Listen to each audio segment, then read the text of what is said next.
Welcome guys, welcome everyone to game number 1. Costa do Ouro.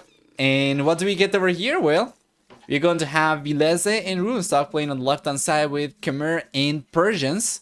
Meanwhile on the right hand side, Lix and Mr. Yo playing with Vikings, and Persians are going to have, well, some similarities of course. Persians for both the pocket players over here means the same bonuses. So 50 gold, 50 food plus 50 wood upon starting the game.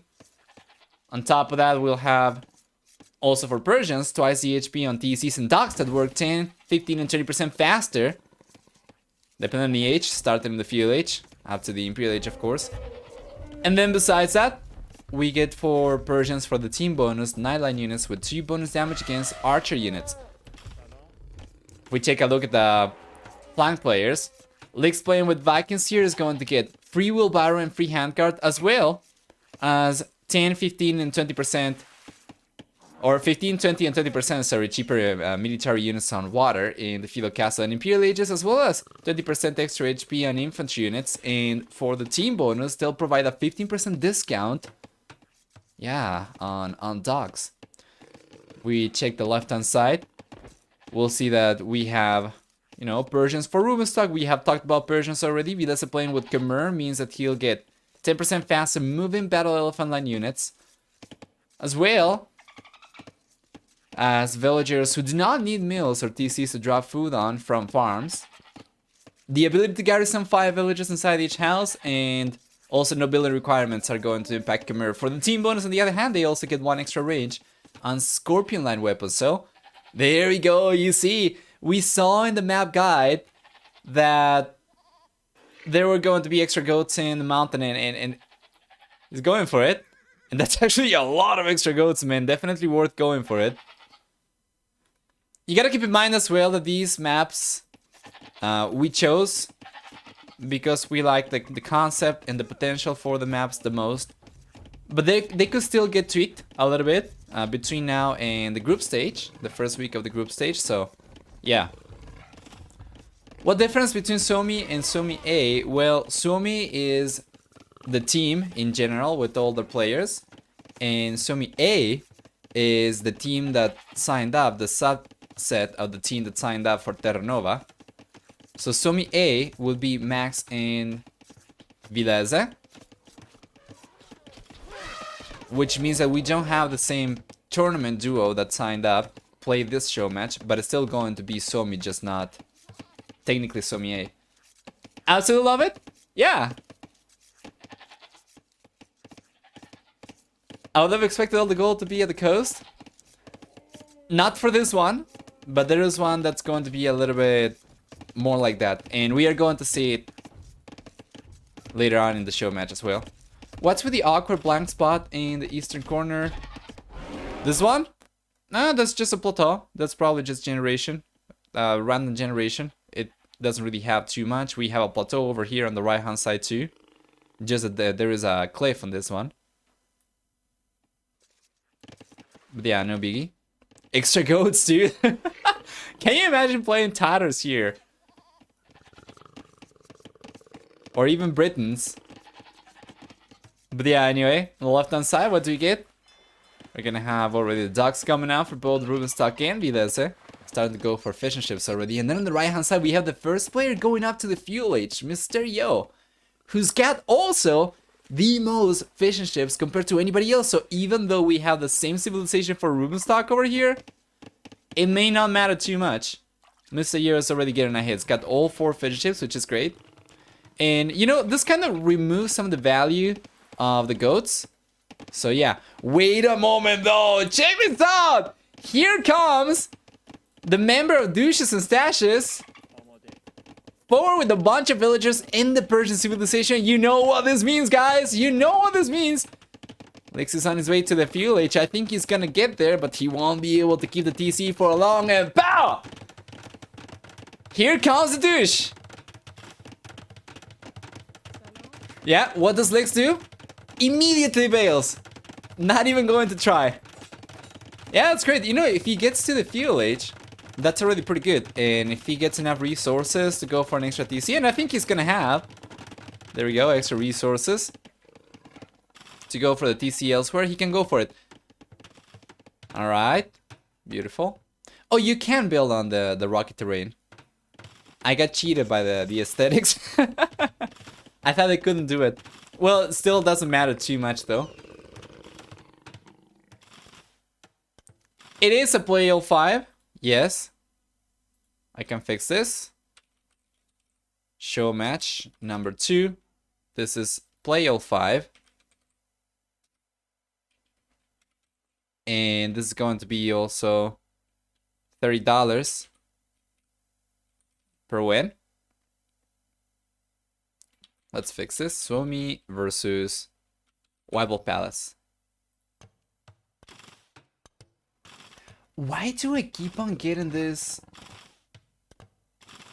broken thing though whenever I go and try to fix the scoreboard? The overlay breaks. Well, anyway, doesn't matter. It's coming forward already with a forward barracks. Has gotten to the village, so we'll most likely see a archer range come up after the barracks. Yeah, check this out. Viles is just in case gone for full palisades to make sure that he does not get douched. This is not enough though. He can still get douched 100%, just of course not by... It would be suicidal for Lix to do it. Yeah, and I don't see Mr. Yo going forward himself at all. Village going down, yes sir, but the scout goes down as well. Beautiful. So yeah, this TC should crumble very soon, and Lix should have enough resources to go for the TC once again elsewhere. So where is he going to build it? We'll see. It's got the archer range on the left hand side, yes. Is he gonna try and douche is he gonna try and douche Vileza, sorry? That'll be kind of awkward. I don't think that's going to be it. So I'm still pretty curious. Right now, we don't really have a TC whatsoever. Do we have any more than 1 docks? No, we have only 1 dock, so he's not even gonna go for extra fishing ships. Mysterious already sent some of the galleys forward, and Rubenstock's got some fire galleys on the way. But Mysterio has had a head start in production. It's got 2 fire galleys and 2 standard galleys. While nobody else has much of anything. Beautiful tower for Lix though. Fantastic. In tournament games, Ruben didn't douche and actually play like a beast, so he must at least go for it in the show match. Yeah. He's gotta try it. He's got his own tower coming up, which is good. He pushes Lix away from berries, for instance, and Lix is gonna be relying only on fish food, I would imagine. And still no extra TCs coming out whatsoever for the red player. It seems like Rubenstock's coming forward as well. Able to break through the house foundation, and what is the plan over here? I was gonna try to douche Mr. Yo. If we take a look at resources, he doesn't have the stone, so he cannot do it. He's going back now. And Viles is on his way to the castle edge. Meanwhile, Lix has been going for some archers with this forward archer range, but cannot do too much just yet. Viles recognized the threat. He's gone for walls right away, and he's been able to hold on because of it.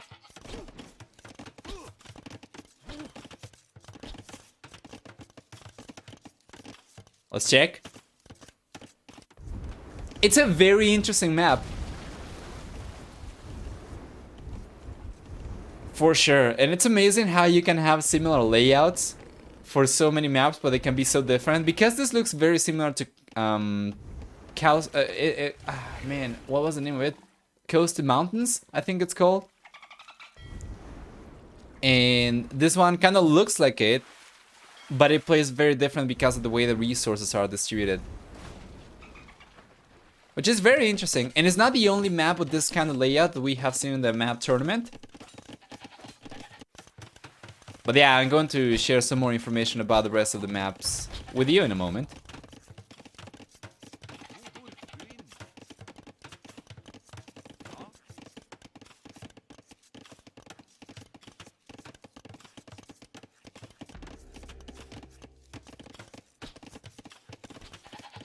There we go. Another tower coming up for Lix. Meanwhile, on the right hand side, I don't see any extra towers coming up from Rubenstock at all. No, not really. Oh, nice villager pick over here. One knight from Vileza, the only player in the Castle Age. Mr. Yo is going for a stable, as he's going to be in the Castle Age very soon himself, but this is great already. 2 knights coming in. He's been able to get 1 villager down. And it seems like he'll be able to break through as well, to come in straight, as opposed to having to go around. As opposed to having to go around here with the knights. And that's very unfortunate that Mr. Yo didn't realize about it. Oh, it was the more villagers going down, Mr. Yo! Is under a lot of pressure from Vileze. And sure, he's getting to the Castle Age very soon. He still has a higher eco count compared to Vileze. Because of water, because he's got water control. Which is all good and dandy, but can he actually take advantage of it? If he can, you know, take advantage of the extra amount of workers before Vileze is able to get extra villagers down and catch up for economy, then yeah, that should still be better for Mr. Yo. He's going for a second TC now, and we know at the very least that Vileze is going to take forever to get a TC down, as Mr. Yo's got Persians himself. Yeah, there we go, and counts are coming out, so what does Vileze do? He bails right away as well. So he's gotta be careful, he is, and Vileze's gotta be careful, he is. And here comes Leaks, he's managed to break through on the left-hand side. And man, there's 1, 2, 3, 4 villagers down already from Vileze, and that's going to be 5, and that's going to be another one, and another one. He finally gets to the house, but this is disaster for Vileze. This is so much worse than it was for Mr. Yo. Now, mind you, Lix has fallen behind significantly because he's taking so long to get the extra TC up. Now, he's finally got it at the center, but he's still on 23 workers compared to 30 and 35 from Suomi players. Mr. Yo is going to be the one kind of equalizing things a little bit. You know, with his own extra workers right now, the worker count's going to be about the same for both teams.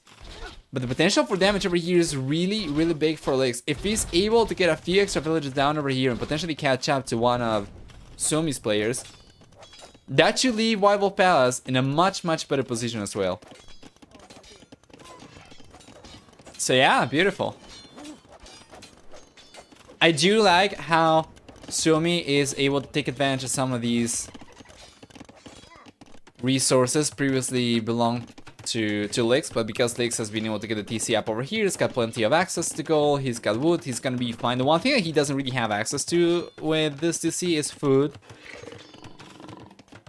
But yeah, 2 villagers going down over here to Vileze's knight. I don't think there are... he could potentially try and go for the goats, seeing as how he does not have any fishing ships. Yeah, food's going to be certainly an issue, I think. Yeah, Rubenstock's trying to get water control right now. It seems like he's been able to get it. Yes, the fishing ship count has gone down for Mr. Yo to only 1 fishing ship. Nice raid. Yeah, and the worker count is now significantly higher for Suomi by about 9. All because of water control. That is the one thing that Mr. Yo was able to take advantage of before. That's not going to be the case right now.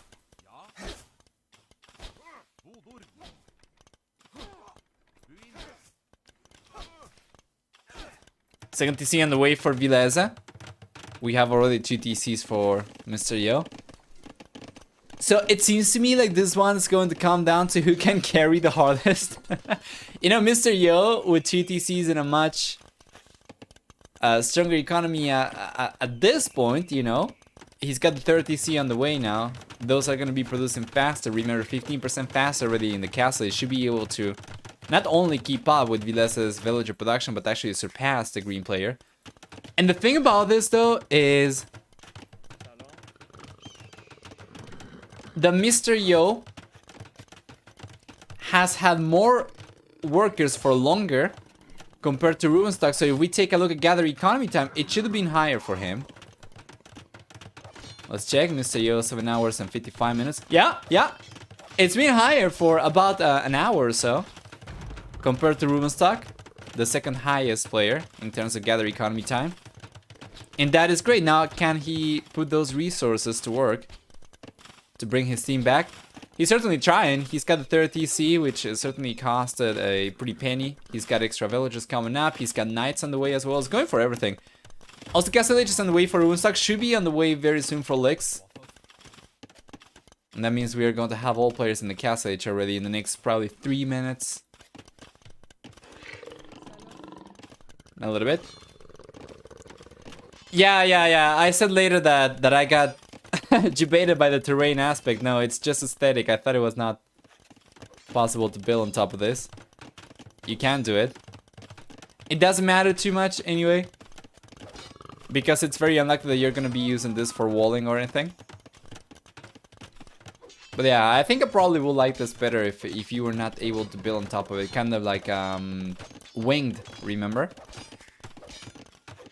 But it's still fine. And once again, there's still some room for changes, because these will be used. This one specifically, the African one, is going to be used in like a month from now. The European map, that one is going to be used next week. In the first round already of the group stage.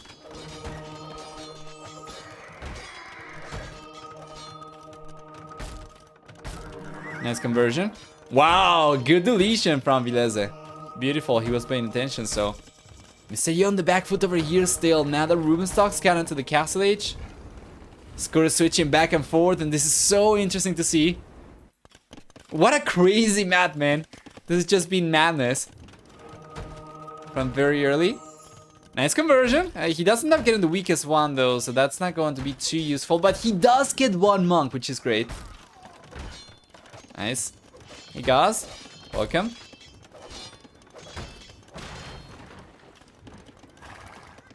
There we are. There we are.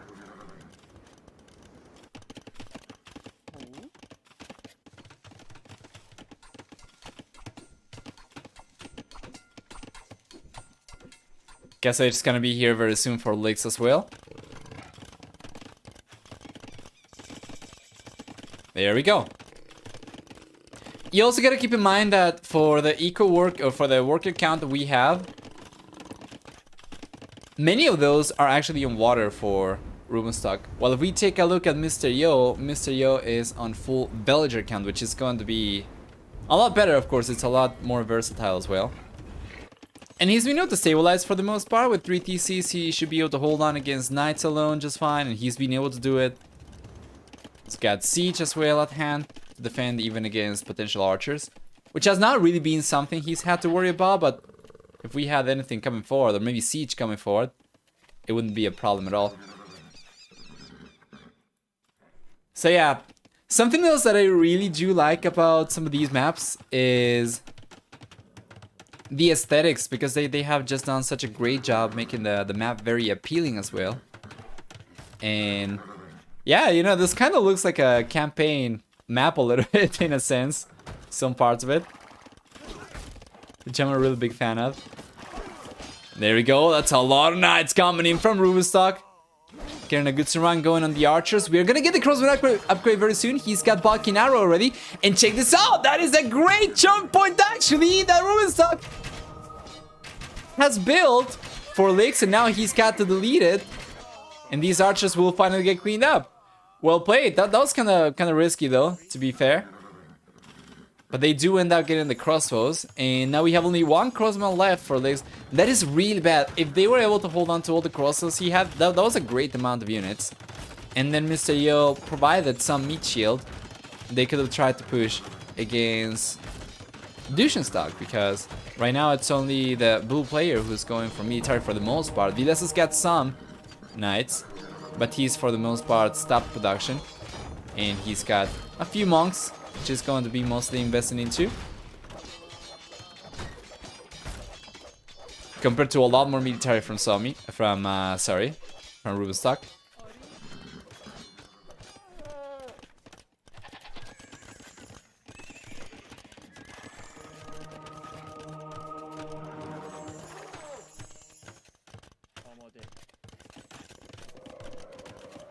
There we go. 4 castle on the way for Mr. Yo. Viles has also been taking stone quite a bit. He should be able to go for his own castle very soon. It's not going to be particularly soon, though. But yeah, I'm pretty curious as to where he would go for it. Oh, that's a great shot. Mysterio's trying to come back on water. I don't know if I like this though, given his current position on land being so dominant as is. I don't know about trying to get back on water. I guess that's going to be mostly about impacting Rubenstock's economy more so than trying to get back onto water for food himself. Which could be good, but it's only good if he does not invest too much into it. Because Rubenstock, once again, keeps on going for knights. He keeps on, is going to be the one putting pressure up over here. Mr. Yo, so far, has not really been going for too many military units himself on land to defend against this. He's got some knights, 5 knights, 3 light cavalry, not too much. Yeah, and Lix is still kind of holding on over here. Second TC on the way. What a crazy game. And I'm really liking this map so much. I'm very much looking forward to see if there are going to be any changes for this one before we get to the main stage.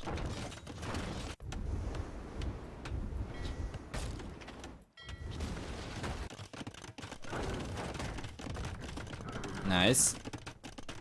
That's still plenty of gold, of course, for Lex. Now, another great thing about this map is the fact that there is only one side of the map that's going to be completely covered by land, and that's the north to the east side, right? The northeast side, which is shared by both teams. So if you want to get trade going, you're either going to need full water control to go for cogs maybe or something like that, although that would be very hard to defend, of course, because half the water is going to be on the enemy side as well. Or you will need full, you know, land control, but it's going to be also very, very hard to get. So you do kind of need to go for the center goal, because trading is going to be significantly harder than it would be on other types of maps. Aim timing, very good for Mr. Yo, yes. Is going right now for play Barden armor, which is great. And it's significantly faster compared to anybody else. Now Wild Wolf Pass is looking better in terms of worker count and the military count.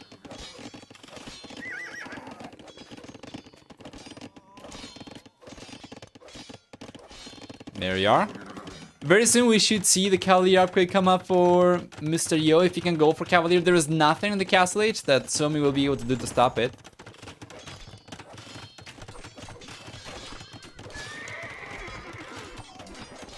Nice raid over here from Mr. Yo still.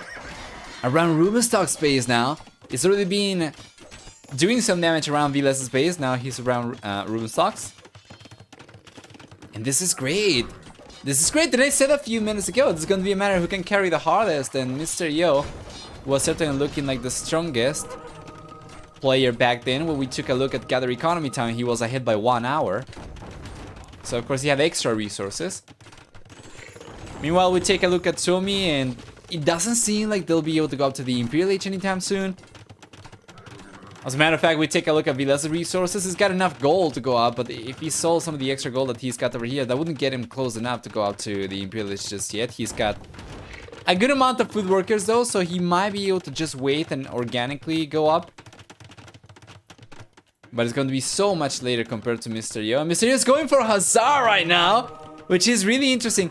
Also notice, if we take a look at the resource distribution over here, Mr. Yo has only 1 gold miner, which is the villager that he's got over here at the center, because he's already run out of his starting gold, which, as we established before the game, was not very abundant.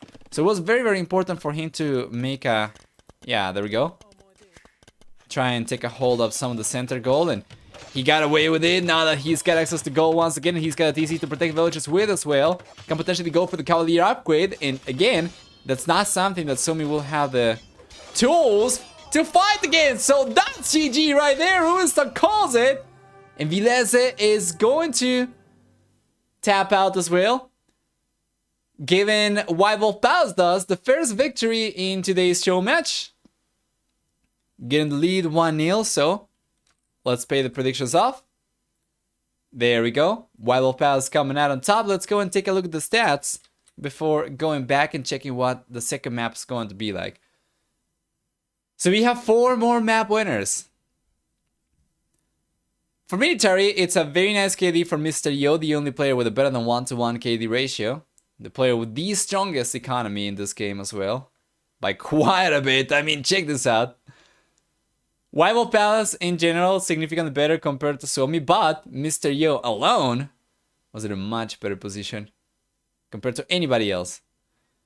For society, we'll also see a bunch of extra villagers, of course. We did have some fishing ships over here for Runestock to work with, for villas to work with. In the end, we saw Mr. Yo try to go for water once again, and he was able to push the players away from water. But I don't think this made too much of a difference, honestly, because even if with the fishing ships, the eco distribution was kind of 50-50, it was much more versatile for Mr. Yo anyway, because it was pure villagers.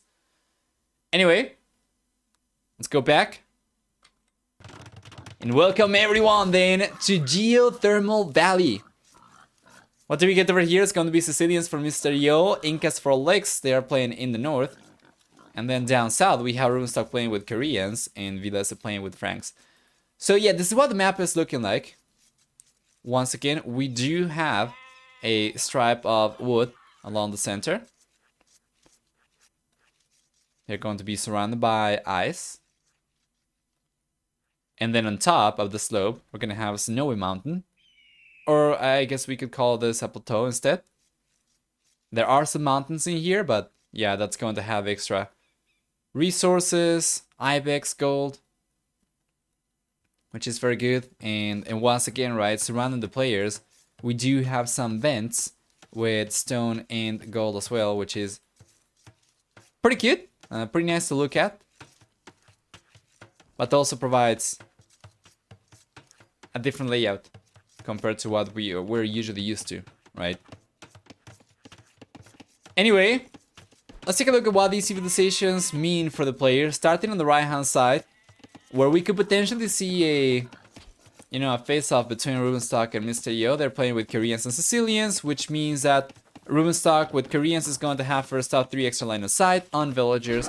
Stone miners work 20% faster, and then on top of that, we'll also see for Koreans free archer armor upgrades.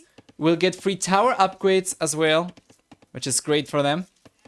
Military units will have a 20% wood discount except for siege weapons, and then for the team bonus, their Magna line weapons will have only 1 minimum range as opposed to the standard minimum range. Meanwhile, Mr. Yo playing with Sicilians will start with 100 extra stone. It gets access to dungeon as opposed to towers. And then villages can build TCs and castles 100% faster, starting in the castle age. The farms are going to be upgraded for 100% extra food per farm upgrade as opposed to your standard amount. And then on top of that, we'll also see for Sicilians, land units absorbing 50% of bonus damage, with the team bonus being for water, so not being relevant over here. That's huge. Birch trees. Yeah, this is the one type of tree that medium trees mod does not work with. So anybody who thought that I use large trees, no, these are large trees and these are medium trees. I need to fix this though. And I've been taking a look at the SLX editor a little bit, and I think I might understand how to mod the visuals. So I'm gonna try to mod this before the main event begins. But yeah, for now that's gonna be it. Sorry to ask again, but why the Max is not playing? I don't know. They haven't really provided a reason. And this is not Suomi A. This is not Terra Nova Duos Suomi. This is Suomi, the, larger team. Not the team that signed up for the tournament. The team that signed up was Vidas and the Max, but that's Suomi A. This is not the same composition as the tournament. This is a show match, so it's fine. The whole point of this is to showcase the map contest winners. But for the main event, of course, it is going to be Vidas and the Max instead. Well, Rubenstock will also be playing, but not for this team. He's going to be part of Douches and Stashes. But let's take a look at the left-hand side players then. What do we get? Vilese is playing with Frankston, which means that he gets 15% faster working foragers. On top of that, he's got 20% extra HP on cavalry units starting in the field age. As well as 25% cheaper castles, free farm upgrades, and for the team bonus, his 9-line units will have, and his teammates, 9-line units are going to have 2 extra line of sight. Do you think it's unlikely that Rubenstock will be going for Knights? But gotta mention it. Licks, on the other hand, playing with Incas, will get villagers who get affected by infantry upgrades from the blacksmith starting in the castle age, as well as 1 free lamb upon starting the game, 10 population support on houses as opposed to 5. And then they also have on top of that a 15% stone discount on buildings. As for the team bonus, on the other hand, Incas will also get twice as fast seeding farms. But anyway, everybody's going up to the fuel age already. Mr. Yo's taking a little bit longer compared to anybody else. He's going up on 21 villagers. And check this out, he's going to the outer wood right away, so he won't really be interested in fighting with towers over here at all. Alright.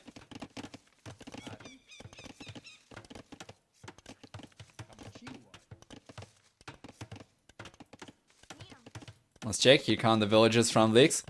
Check this out. He's got a barracks on the way already. Interesting. Going full forward. It's got 4 villagers, so the barracks is going to come up real quick. The thing though is it's still not going to come up fast enough for him to drop an archer range right away. On the right hand side, Mr. Yo will probably end up going for scouts himself, but it's going to have to wait for a little bit, right? He's the last player to get to the fuel age. Still has not gotten there.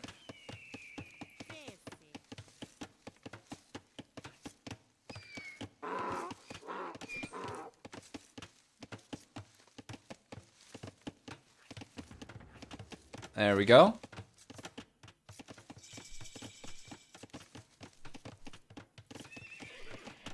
Stable's on the way. As expected, Rubenstock's got the archer range up. Yeah, and still no archer range for Lix at all. Oh, what is this for then? What is that?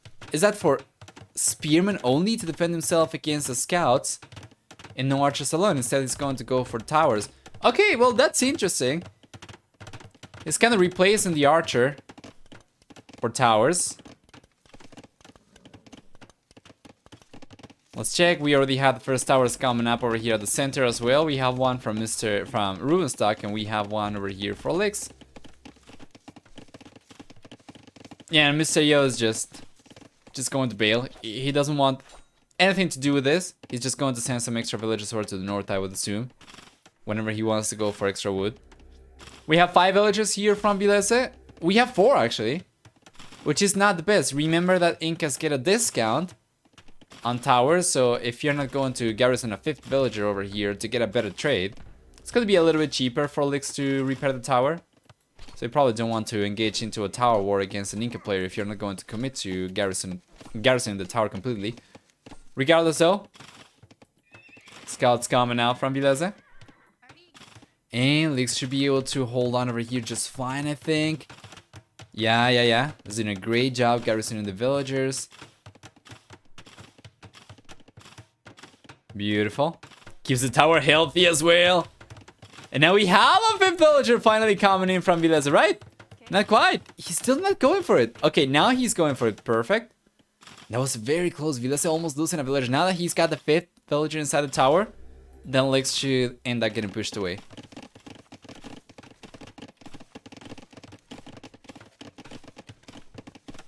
Let's check. 4 or 5 villages and towers makes the same damage output, I believe. That would still be a little bit better for repairing because he can cycle through some extra villagers. Although, to be fair, for Vilese, because he's got the defender's advantage over here. Oh, there's a 5th villager over here for Lix. Nice.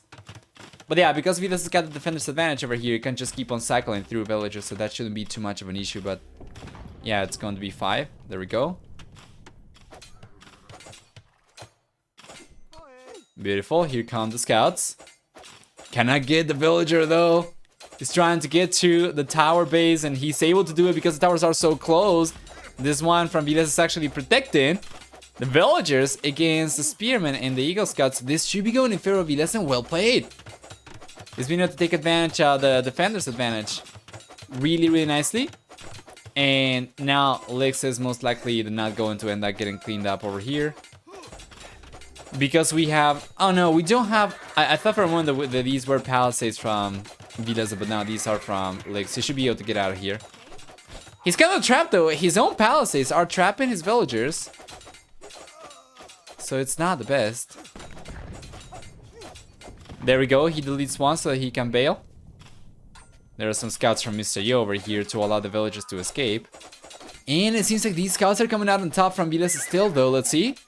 Not quite with Lix's villagers over there. Viles' units get pushed away. And well played. This is really, really good teamwork.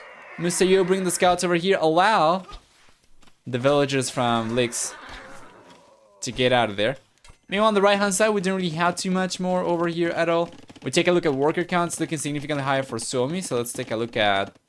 First off, Eco KD, it's only 1-0 in favor of Viles, in favor of Suomi in general. And if we take a look at the idle TC time, that's going to be the main culprit. Lix has gotten over 2 minutes of idle TC time, which is really bad. Has resulted in a 7 villager lead for Suomi already.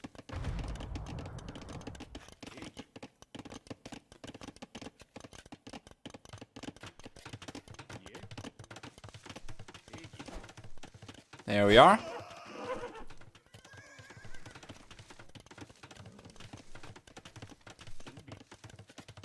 This pick, by the way, a little piece of trivia, was pretty uncontested.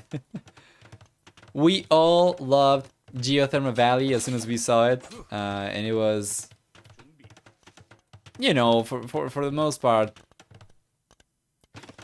universal consensus that this should have won for the America submission.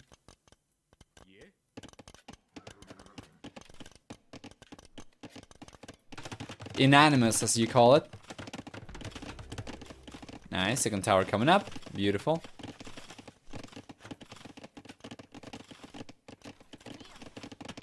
It's alright.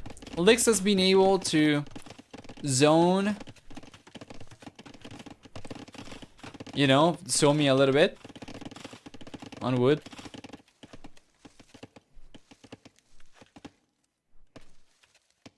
Meanwhile, of course, Mr. Yo is not going to have that issue at all. He's got the lumberjacks over here up in the north. He's going to be the first player to go up to the castle age as well. He has not really been under too much pressure himself whatsoever.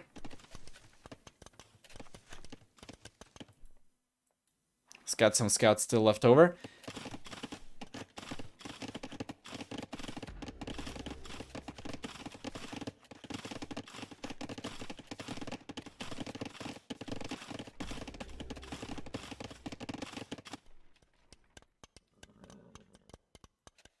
There you go.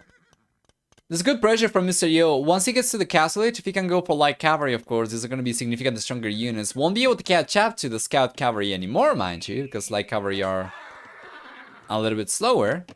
But it may not matter at all. Because all he's got to do really is try to find an opening with these units. Come in and start getting some villager picks. And this is still very much open. Like, this is very much exposed. Still, there's only one tower up there to defend about 14 villagers. Actually, 22 villagers, sorry. Then we have plenty of villagers exposed over here as well. This kind of reminds me of Age of Empires 4 a little bit.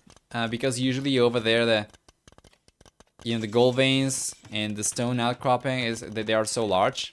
It's kind of like this a little bit, but... yeah, over here is going to be even larger. Regardless though, check this out. Mr. Yo gets to the castle age, and what does Viles do? He turns around and starts taking on the scouts right away. He's managed to take advantage of the hill advantage too. So he does end up cleaning Mr. Yo's units up, which I didn't think he was going to be able to. Mr. Yo instead, he's got a second TC, and he's got a second TC coming out right now. Remember, Sicilians, 100% faster building TCs. So it's pretty nice. I love it how he's trying to go also for the TCs on the plateaus. Or on the plateau, rather.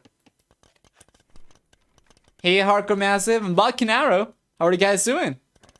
Hope you're enjoying the show match so far. I know that T9 is covering, or at the very least I think T9 is covering. He asked me where to find information about it. So I imagine he probably is casting it. I think probably Mim must be casting it too. I'm really sure about anybody else. But yeah, it's a huge hit. And of course, this is what we want to see. We want to see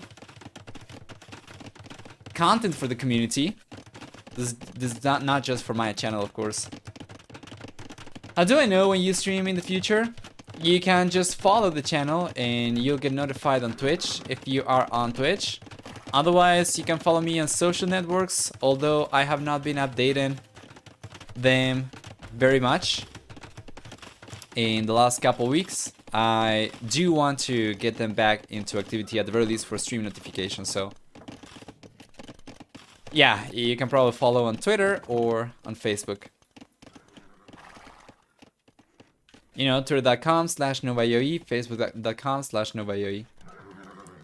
Can't stay long. Hope you have a great stream. Thank you. Nice pressure from Mr. Yo.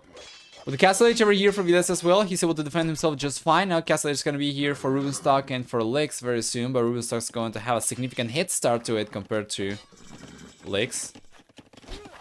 Yeah, and worker count, it's actually a little bit higher for Wild Wolf Palace right now, and that's going to be all because of Mr. Yo. Let's take a look at idle TC time. It's still pretty high for Licks, but it doesn't matter because Mr. Yo's being able to kind of like bounce the team back, which is great. Beautiful trap here. Rubenstock and Viles end up cleaning the Knights up from Mr. Yo, who isn't able to do too much damage with his units at all. I don't think he was able to get a single Knight down at all. This is great. Now we have fantastic momentum for Viles and Rubenstock coming forward with Knights, with Spearmen and Crossbowmen. And of course, we have 2 stables, 3 stables as a matter of fact for Viles to work with, and he's gonna send Knights forward. He should be producing Knights and sending those forward. Meanwhile, Mr. Yo on the other hand, well, he's got all 3 TCs, which is great for defenses, but unless he can go for a few extra units himself, it's not going to be enough, of course. It's not going to suffice. So we'll see.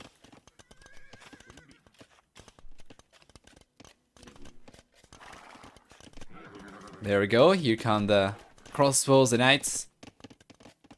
On the left-hand side, we do have some Knights coming over from Viles still, though, and Licks is certainly struggling a lot more to hold on against that. That he's only now got into the Castle Age, and he can only now go for Balkan Arrow and the Crossbow upgrade, but even if he gets the upgrades, he doesn't really have any units to take advantage of it. You take a look at military count, and it's 11 Knights, 2 monks, and 1 scout, sorry, for Mr. Yo, and no military whatsoever for Licks, so yeah, man, no wonder that Viles is going to feast on the villagers as he leaves only 1 Knight over here to keep on raiding around with. Keeps on moving forward, should be able to get the monk down over here. He's probably going to end up losing 1 of the Knights to a conversion. Yes. But he's getting 2 monks, so that's already going to be worth it. And then on the right-hand side, Mr. Yo is able to clean this up at the very least, so he's able to defend himself just fine. But he's unable to defend himself and Licks. He's unable to defend himself and attack at the same time, so it's still going to be a better position for Suomi in terms of military. For sure. The thing is, when I miss 1 stream, I don't know when you will be back online. Oh, you're asking for a schedule. Yeah, you have to keep an eye on AoE Zone because I cast tournaments and show matches. You can't just go to AoE Zone and see which series I'm gonna be covering. If there is a series that is not posted on, I mean, if there is a non-tournament or show match series that I'm gonna be covering, usually I'm going to make an event for it as well, which is what I did with the 2001 tournament that we covered from Microsoft, remember? The Microsoft International tournament from 2001, I made an event for it. That kind of stuff.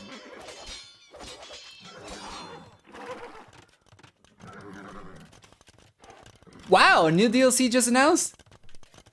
Nice! For the Raven, thank you so much for the heads up. We can take a look at it real quick after this game. I'm pretty curious about it. Gotta admit, everyone knew that he was coming, to be fair. But yeah, I want to see the official announcement and yeah, what the civilizations are like and whatnot. Did you guys see yesterday? I think it was yesterday that they posted on Facebook and also on Discord a GIF that would have all the Civ emblems rotating, and then you would pause the GIF and get a different Civ emblem. I managed to find a few new badges over there, so I'm pretty curious about that. Alright, very good position for Mr. Yo on the right hand side. Is it though? We do have a good amount of knights over here for Vileze. Although, yeah, Mr. Yo's got more. If he takes advantage of the hill over here, he might actually be able to get a better trade. We'll see. No, he's just bailing. And Runestock's going for a castle forward already. On the left hand side, the knight's coming here from Vileze once again, hitting Lix. Lix's tired economy has taken so much beating. And he's still unable to get past 50 villagers. Despite the second TC over here, he's going to end up losing a few extra vills for sure. I think he does not have enough space to get some of the villages actually, so he's certainly going to end up losing a few more over here for sure. And that's really rough. That's going to leave Mr. Yo on his own against two players. We have Vileze going for knights, we have Rubenstock going for crosses. They are both targeting Mr. Yo. Mr. Yo, on the other hand, has gone for full economy. He's up to 91 villagers and up to the Imperial. It's significantly faster compared to anybody else. So yeah.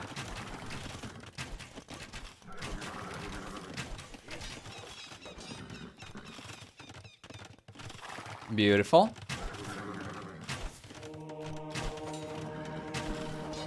There we go, Monk going down. Mr. Yo still cannot engage over here. He's just trying to buy some time until he can get to Cavalier, I'm pretty sure.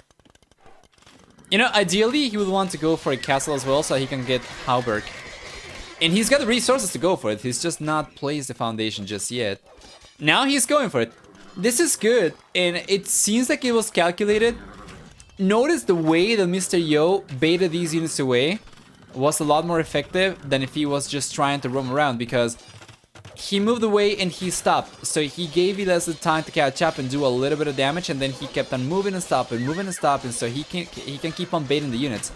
If it weren't because of it, he wouldn't have been able to place the castle foundation because of all the military presence. But notice how Rubenstock also and Vileze think about these things as well, and game sense going to kick in, so Rubenstock brings the archers back and he's able to deny the castle, which is really, really good. Well played from Mr. Yo, but very big brain move over here from Suomi now. Mr. Yo has gotten to the Imperial Age and he's going for Cavalier, but he's got 5 knights to upgrade to Cavalier. You compare that to Suomi, they have 17 knights. Plus 10 crossbows, war wagons coming in as well for Rubenstock. Much stronger production, of course, for the Suomi team, and Mr. Yo starting to lose some of the villagers. We certainly lost the lead already, so we have 4 TCs for Vileze. Didn't take too long for him to catch up. Why not make infantry defense upgrades with incas for villages? Yeah, you can do it. Lix can definitely go for it. I'm not really sure if he's got a... Oh, he does have a blacksmith. Yeah. He probably didn't have the economy, though, to go for villagers and upgrades at the same time. I imagine that might be it. But yeah, he can go for it for sure. I agree that would be a good idea. So you're trying to finish the castle up over here. I don't know, man. Suomi's lead over here is growing by the minute. And we finally have Cavalier. And the castle's up. And Mr. Yo has gone down to 71 villagers. While Vileze, on the other hand, is going up to the Imperial Age with a scary amount of knights and more on the way as well, producing from 3 stables. Plus, a much stronger economy compared to Mr. Yo's.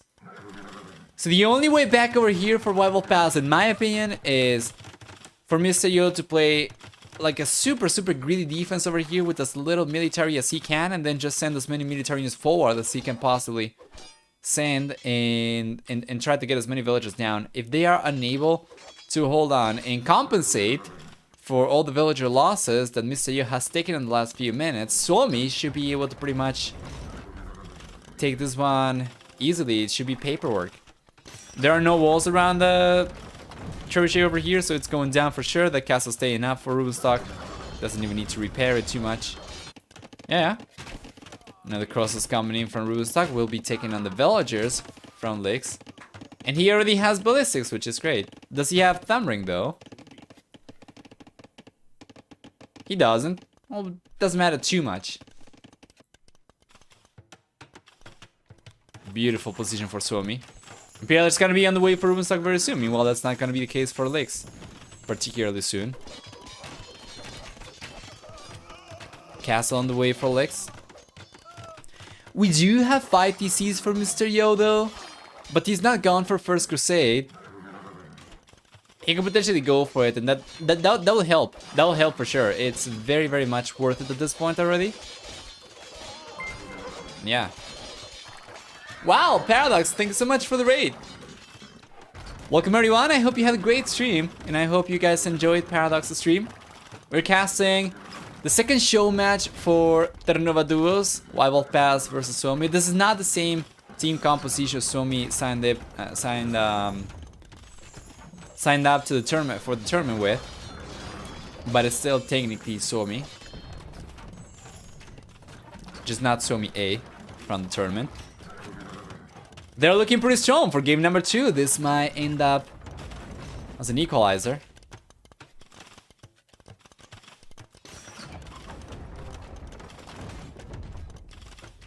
It's a play all 5 show match as well, so we have 5 games guaranteed. Then after this, we should have 2 qualifiers. Play this best of 5s coming in pretty shortly. So yeah.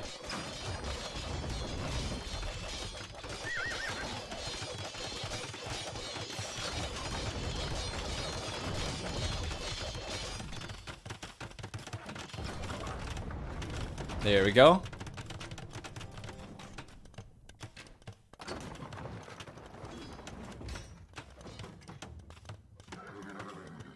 Beautiful. It seems that the castle's finally going down now that we have actually walls for the trebuchet.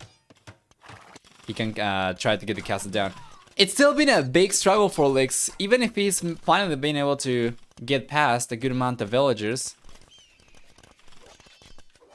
It's still a big struggle for him because he barely has any military to defend himself with.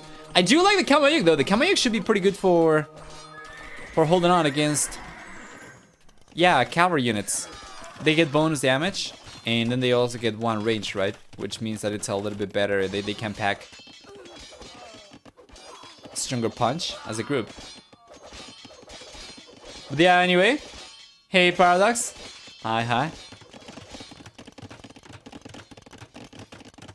Oh, I see the announcement right now as well. I see it got posted on the Discord server from Age of Empires just 1 minute ago. Dynasties of India. We'll take a look at it in a moment, yeah, for sure, but for now.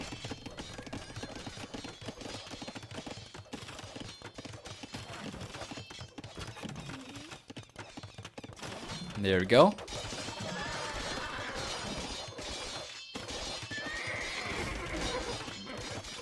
Yeah, for now. Still looking very good for Suomi over here. We're gonna keep an eye on this game instead. Now we have Paladin for Vilese as well, which Mr. Yo cannot go for at all. We take a look at Mr. Yo's Cavalier over here, and he has not really been able to get Halberg at all.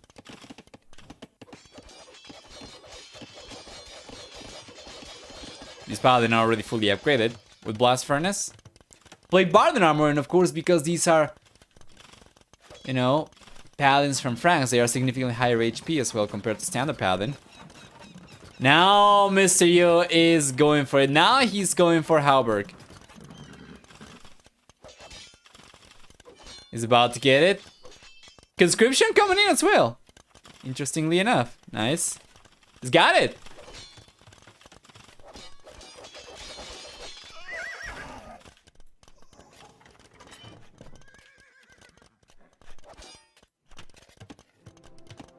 Beautiful. Yeah. Mr. Yo's got it, man. But he cannot do too much. He's just trying to go back to the Kamayuk from Lix. These are not elite, despite Lix being in the Imperial Age. He's not gone for the elite upgrade just yet.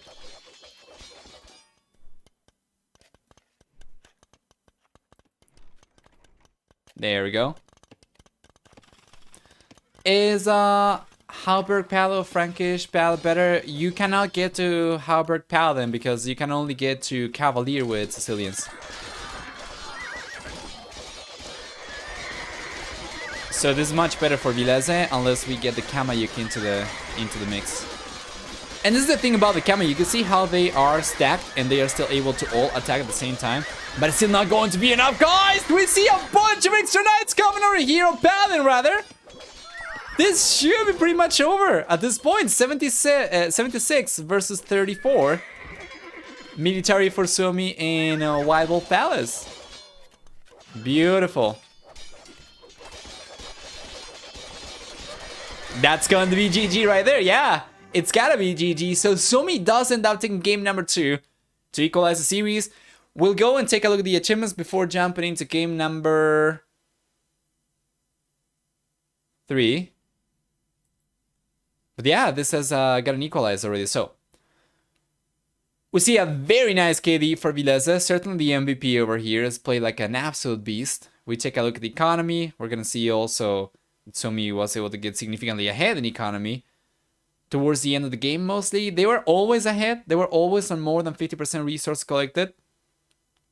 They were able to get ahead a lot further towards the end of the game after starting to take some of the villagers from Mysterio down. As Mysterio was going up to the Imperial Age, we saw how his economy started to crumble into the pressure from Vilese.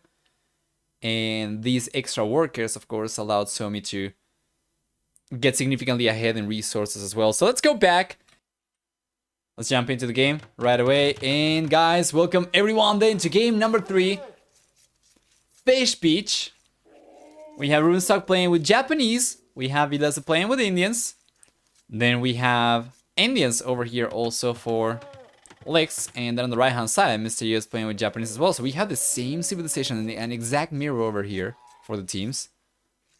And take a look at the right hand side then. Rubenstock and Mysterio both playing with Japanese will both be affected by the same bonuses, which is 5, 10, 15, as well as 20% faster work in fishing ships, depending on the age.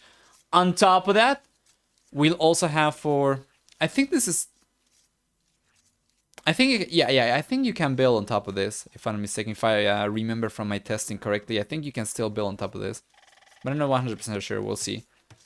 On top of that, the fishing ships get twice the HP and plus 2 Pierce armor. We'll see also for Japanese 33% faster attacking infantry and starting in the fuel age, as well as a 50% discount on drop-off buildings. And for the team bonus, galley line ships will get 50% extra line of sight. Is Wikipedia right that Terra Nova is scheduled to end mid-June? Yes, it is correct. It's going to be a pretty long one because we have the main stage, or the main event is going to have a group stage that's going to be 5 weeks long. And then we have the playoffs. So it's going to be a lot of content, man.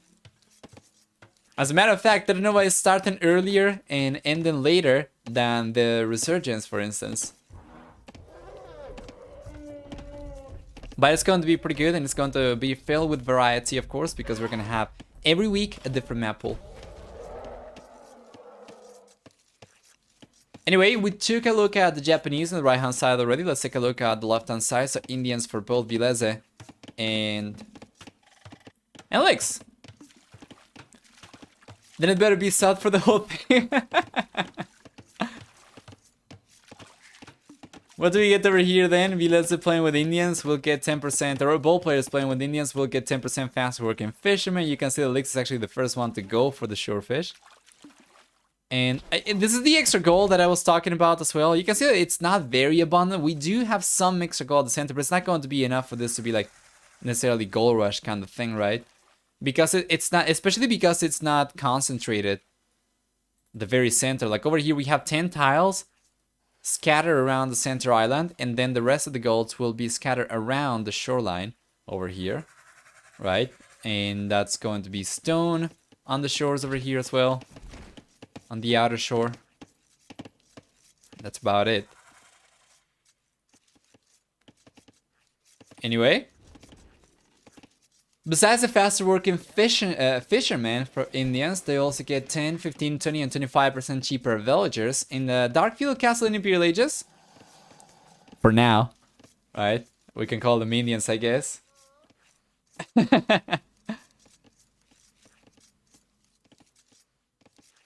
And what else do we get? We are going to have for the green player and for the blue player. Also 1 and 2 extra Pierce armor on camel units in the castle in Imperial Ages. As well as for the team bonus, 4 bonus damage from camel rider units. Not really camel rider units even, from camel units.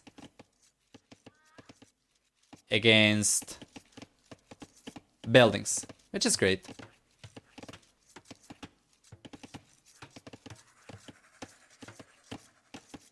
It's gonna be the first one to go out to the field age. That's going to be Lix, actually. Oh, he's taking some of the deer too. Nice. Interesting that Vilas has decided against going for the shore fish. Instead, he's going for deep fish with fishing chips, which means that he's got a lot of extra eco workers compared to Lix, but he's going up significantly later as well. So we'll see if Lix is actually able to take advantage of this. Playing with Indians means that we'll see scouts coming out from him, and then the Japanese players will be the ones providing archers.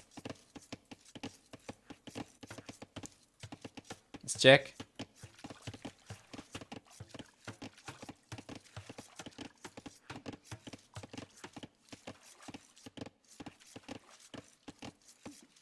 There we go.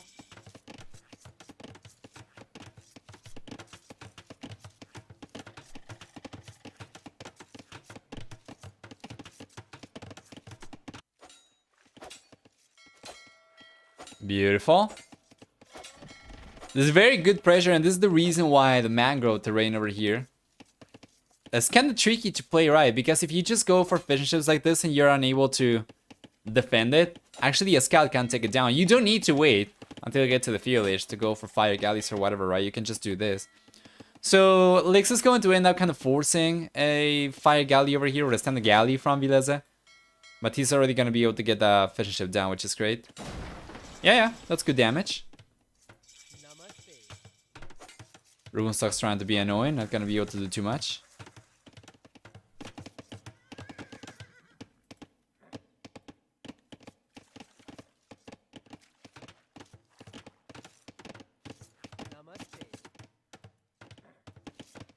There we go. Lix is bailing, as now Vilas has gotten to the field age himself, but here comes the second scout. And we were expecting Lix to be going for scouts. He's got 3 scouts already, so there should be another one on the way. Yes, sir. Now Vilas gets completely pushed out. We'll see some extra fishing ships go down over here. It's not too bad though. He's only gone for 3, so it's a like a mini fish boom. It's not too bad. I think it's probably gonna be worth it anyway in the end. We'll see. On the right hand side though. Nice. Indian save is basically the same now. Lose Elephant Archer though, which is kind of funny. Yeah, I was trying to take a look to peek into the announcement post, but yeah, I cannot do that and cast at the same time, so I'm gonna have to wait until the show match is over and probably go for it and take a closer look at it. But yeah, certainly hoping the show match is going to last, hopefully at the very least another hour and 15 minutes ideally, because we still need to wait. Actually that is not true. I'm hoping the show match is going to last for a lot longer than this. You know, the first qualifier series that we cast lasted like 4 hours, I think, or close to it, or 3 hours and a half. If we could have the same over here, or even a little bit longer, that'd be ideal, so that we don't have too much downtime between this and the first qualifier of the day, which is going to be played at 19 GMT, so in about 2 hours and a half.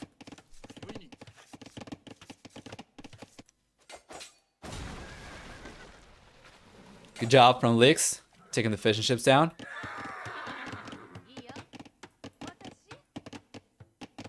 Beautiful. And we see the Minotaurs hitting the left-hand side woodline, and Lix is reacting over here just in time, but he will still end up losing the villager, and he does lose the villager. Rubenstock, after all, with Japanese, going to have very, very fast attacking Minotaurs, of course.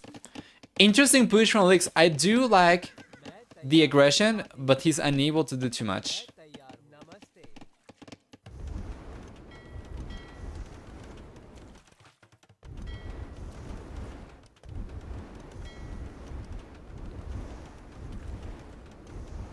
There you are.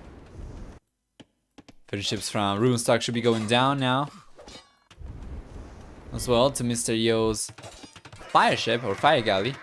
And Mr. Yo's gone for a few fishing ships himself as well, so his economy is gonna be alright.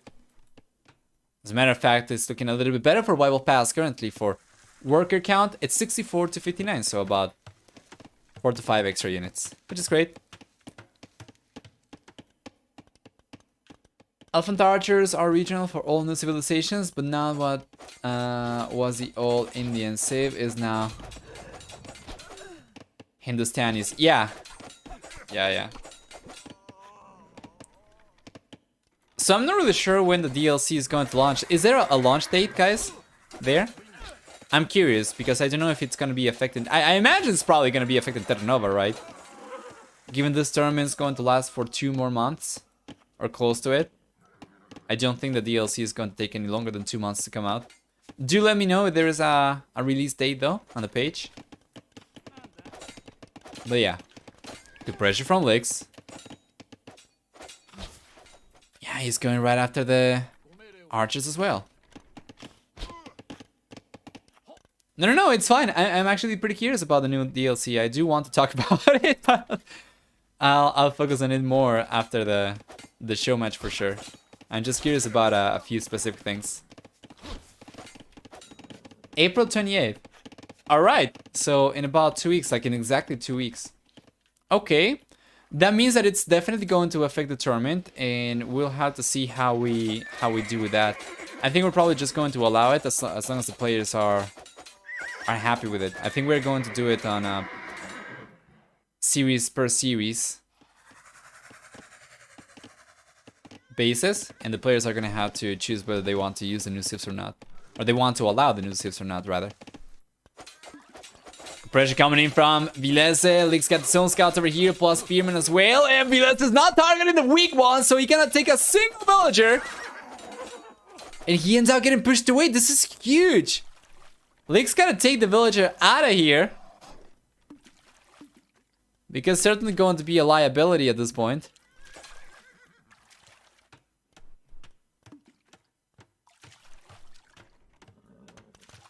There we go. He doesn't do it though. He's going for a tower, which I am not against. I think it's okay. And then on the right hand side, Runestocks coming forward. And this is the thing. Here you go. The demo raft is going to be a good shot.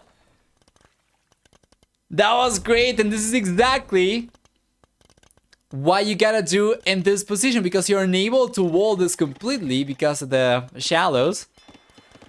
Demolition could have been... If Runestocks was not paying attention 100% over there, he would have lost all the archers for sure. That was still a good shot though, mind you. Beautiful.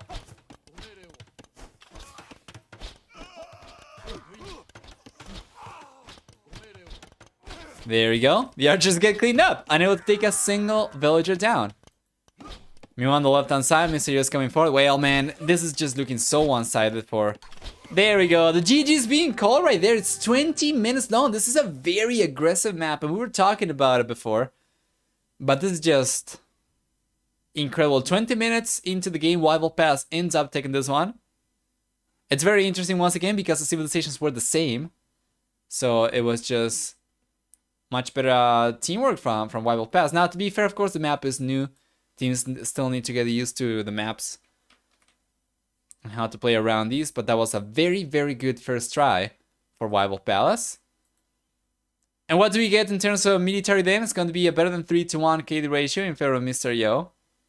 Better than 1-to-1 KD ratio for Lix. Very close to 3-to-2 as well, which is fantastic. And we take a look at the economy, and they did end up getting a stronger economy in the end. For society, they did end up getting a stronger eco count as well, or worker count as well, which is fantastic. So let's go back. And there we are. Welcome everyone then to the next one of the show match. Players will begin with the dock, with the TC. We have a junk over here. The junk is going to be a ship. You cannot attack with this one. Not right away. And each player is going to begin also with a horse.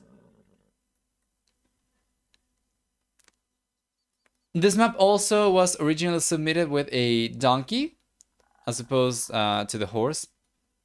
But we changed this one for the horse because the horse, I believe it cannot convert the buildings, right? Matt Caller's here. Jumpstart trade boats. Okay, there we go.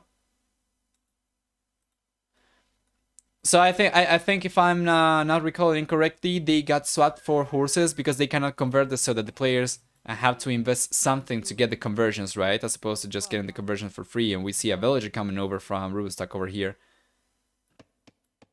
I don't know. Mysterio was asking in the Discord server if the trade workshops gave resources.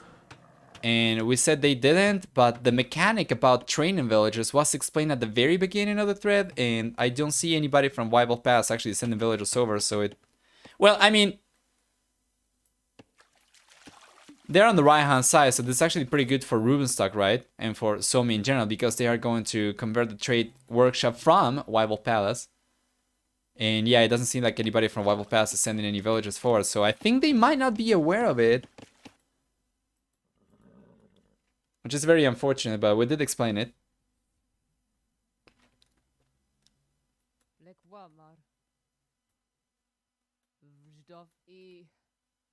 There we go. Well, this is pretty good, because they could potentially also go and get a hold of the trade workshop over here themselves too. And that would be 2 already. Additional training spots for Suomi compared to Wild Palace. That'd be like having 3 TCs as opposed to 2, because these are going to produce villagers at half the rate, so it takes 50 seconds as opposed to 25 seconds.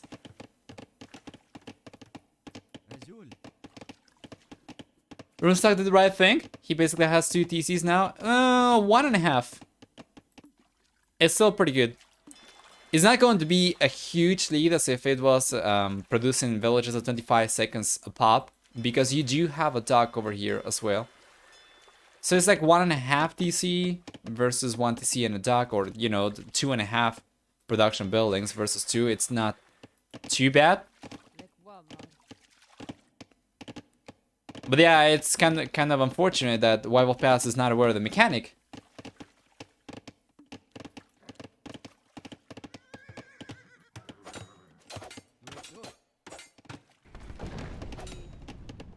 Let's see. Well, this could be the equalizer though, because if Suomi ends up getting significantly ahead, which it seems like they are able to do so far.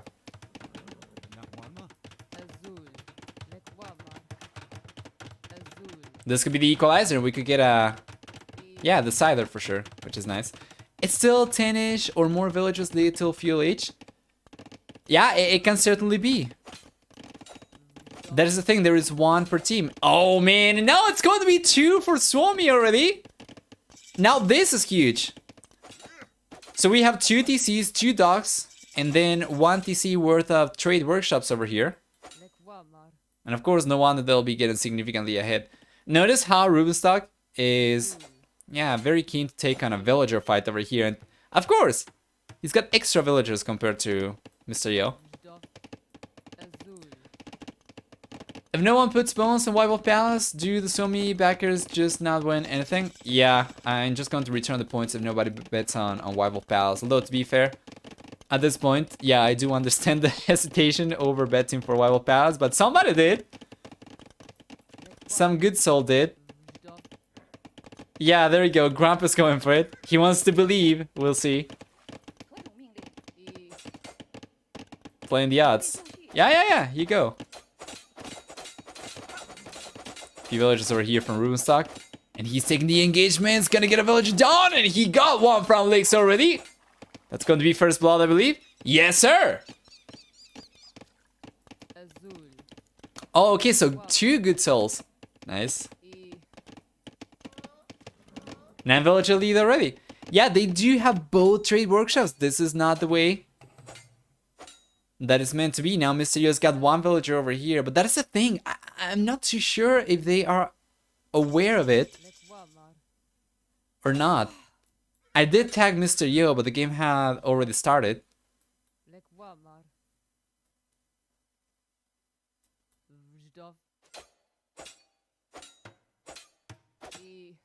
There we are.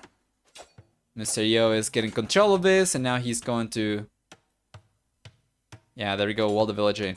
You can see that he's not training any units, and he does have the resources to go for villages. Now he's going for it. There we go, guys.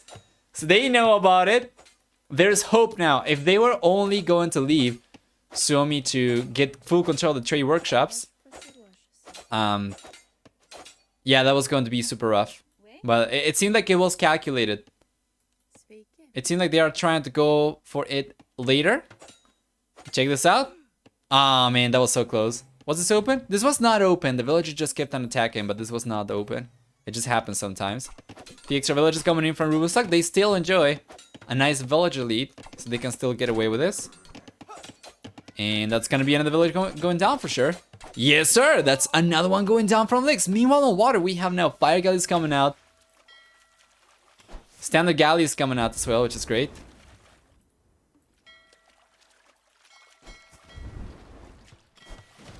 Beautiful. Yeah, attacking remotely. That's a bug. I'm not really sure that's actually fixable, to be honest.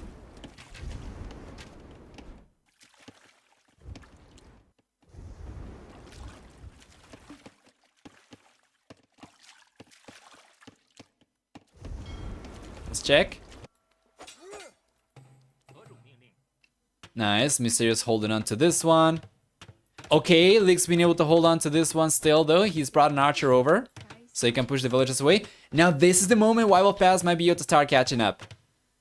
What a hectic map, man. There is a tower coming up on the left-hand side to defend against the archers coming in from Licks. Then we have water action with galleys and fire guys as well. And this kind of map is going to just push the players to their very limits. Beautiful.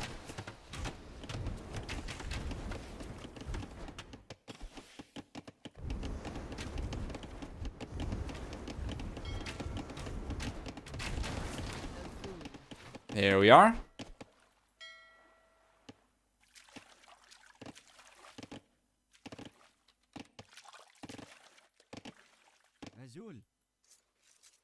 And now we have full, yeah, trade control over here for Mr. Yo.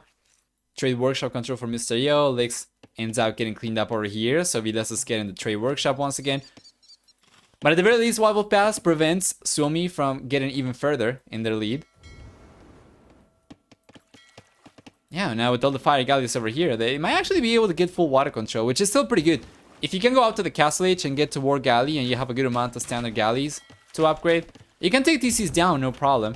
We did not talk about the civilizations too much this game, but Rubenstock's playing Berbers, which is also going to be very beneficial for his villager engagements because he has faster moving villagers, so he can pick the fights, which is great. We do have Berbers for Mr. Yo as well. Yeah, up until this point, he didn't really have quite as many villagers as Rubenstock.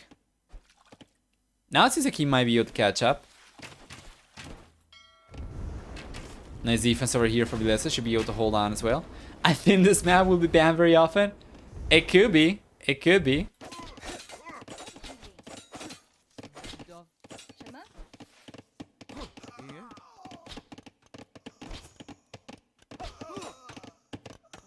There we are. Nice.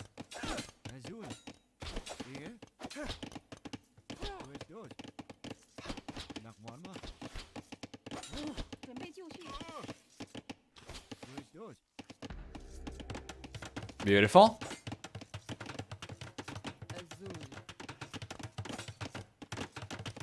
Yeah, Licks gets pushed away from here.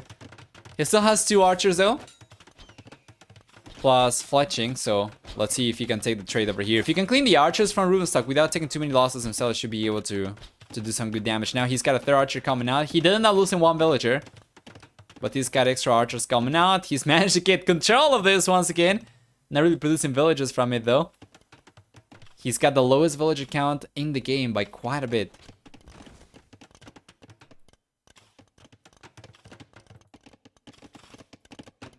Tower coming up as well over here. Nice. I like old school Nabuto play this map back when Incas got their upgrades in the village. Oh yeah, man, imagine this map certainly has got so much potential for aggression. Castle Age is gonna be here for Vidasa very soon. Mr. Yo is going up to the Castle Age as well, though he's gonna be there about 25 seconds later or so. It's been a very good defense so far for Vilese. He's managed to get to a good amount of standard galleys, which means the fire galleys are not quite as effective anymore for Mr. Yo. And of course, once we get to the castle age and he's able to go for the war galley upgrade, these are going to be so much more effective against potentially even the TCs. But we'll see. The great thing about this map as well is because you cannot really defend your economy around the TCs too well. Players are kind of, especially because you have to go to the center for gold and stone and food. Players are kind of forced away from the TC, so this makes the map very, very hectic. That's a great shot! Yeah, Mysterio's got a bail from here. There's action everywhere on the right hand side. Rubenstock's got the archers pushing. Villagers getting the walls up as well. How? How did Rubenstock manage to wall Lix's villagers in? I think he probably... Oh boy. That's a bunch of villagers going down over here from Lix very soon. He was already the weak link in the chain. Now he'll most likely not end up losing all the villagers over here as well. Oh man, this is so good. For Rubenstock. Rubenstock's bringing a few extra archers rather. Nice. What are those junk boats? They are just trade cocks. So they are not going to attack. And as a matter of fact, I don't think we have any junks anymore, do we? Oh, we do. Yeah. But they cannot do anything. They are going down. They are trade cocks. So he was actually trying to get some resources back, but he wasn't able to do it. Yeah, we don't have any junks anymore. Nice, Rubenstock's bailing. Second TC is on the way now for Mr. Yo. Vilese, while he was able to go out to the castle age a little bit sooner compared to Mr. Yo, is not gone for the second TC, but now he's going for it. Yeah, and we still have the workshops over here for Lix and Mr. Yo. Interesting, I have never seen Lix actually produce villagers from that. Mr. Yo, on the other hand, has actually been going for extra villagers, and once again, I do guess Lix's economy is a little bit smaller, so I don't know if he's... Yeah, he's not able to train even from the main TC. Which is super, super rough, and it's certainly going to keep him a little bit of a... Not dead weight, because he does have some military units himself to work with, but... Yeah, it's certainly going to be rough until he's able to secure food income once again. Which he's been struggling for.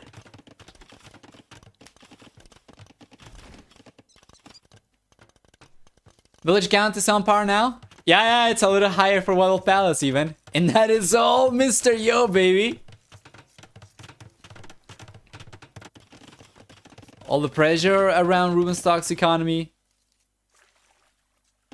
It's been great. Now Mr. Yo's got fire ships over here. Could potentially go forward, try to get some extra picks over here, I guess. And yeah, we take a look at overall KD. And you can see that Mr. Yo was, by and large, the one responsible for Wild Palace coming back. Not only does he have the most villagers himself, but also he's killed the most villagers, or eco units himself too, which is great. Group of archers from Rubenstock roaming around. Mr. Yo's got 4 knights. The archers are getting... Oh, they are going to hide behind the mountain! Interesting. Is this open somewhere? Can Mr. Yo actually come in? I think this might not have been intended. I think you might not actually... Supposed to be to take your units behind the mountains, but I'm not 100% sure. No, there is some open spaces. It's just lucky that he was that it was open up there for him. Yeah, I think it's fine. Man, gonna hate this map so hard. Maybe. I don't know. I know that he doesn't like water maps at all. I don't know if he likes out-of-the-box maps, even if they have a lot of land action.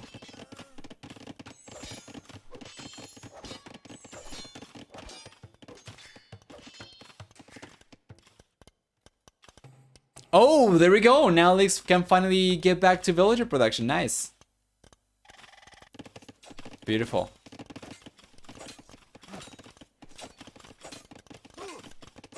Tower might be going down over here from Lix. on the left-hand side. The tower is still up over here from Lix, but the TC should be coming up, and he should be able to take care of this tower just fine. Although Mr. Yo's coming over, though. Is this CC coming up on time? I think it is, yes. Yeah. He tried, but he cannot get over here on time, so the TC is coming out for sure. Yeah, there we go. Just in time. Nicely done.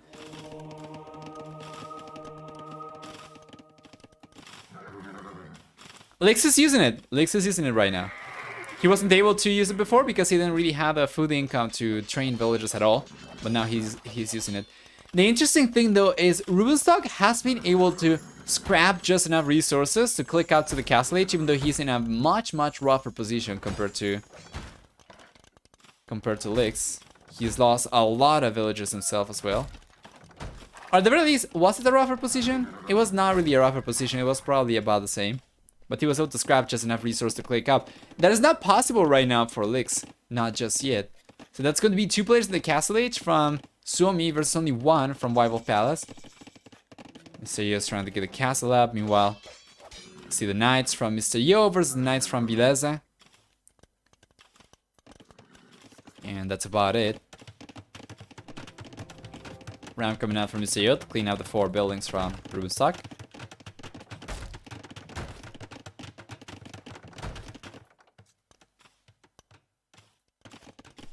And it seems like the game has stabilized finally. Nice. I do like to see though Mr. Yo sending a few extra units forward anyway. Oh man, this can be huge. This can be huge. Let's see if Mr. Yo will realize about it. That's a lot of villages over here that he can get with the demolition shot. That's a lot of units, man. Just go and detonate the demo shot over here. That could be so big. But that is so late. Such a late reaction from Mr. Yo. That could have been so much better, man. All the units were completely grouped up over there. And Lix was not, or sorry, Vileza was not paying attention. Oh, just passing. Yes. Are you kidding me? That could have been insane value for Mr. Yo. He could have gotten like 10 units with a single shot. Eco units, even. But yeah, at the very least, he's still looking pretty strong elsewhere.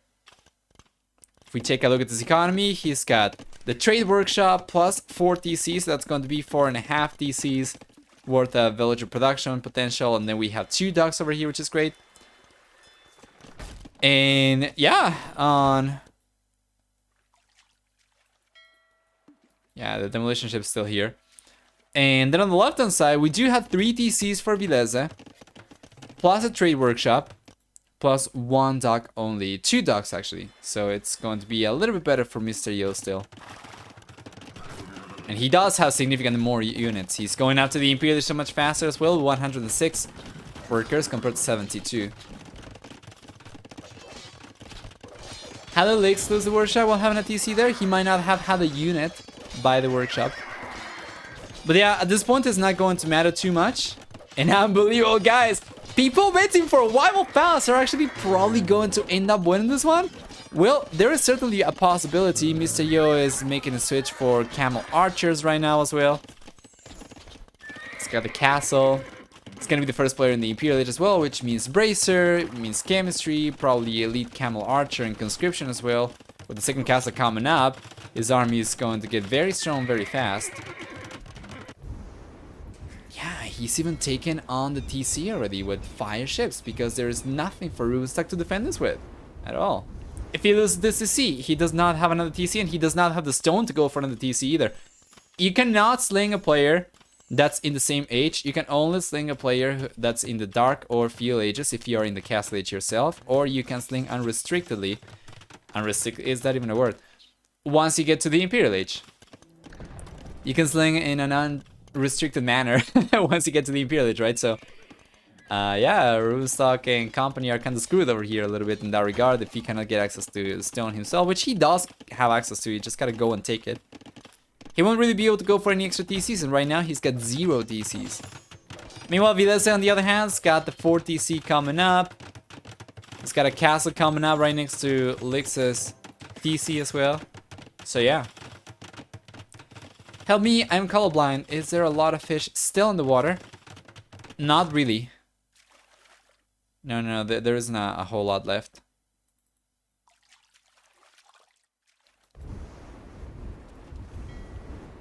And to be fair, even if you're not colorblind, you're probably going to struggle to see this because it's the same color for the eyes than it is for the resources.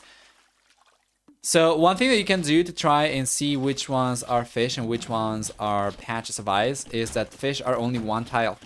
They're only one little square, meanwhile the other ones have a uniform or have a different shape.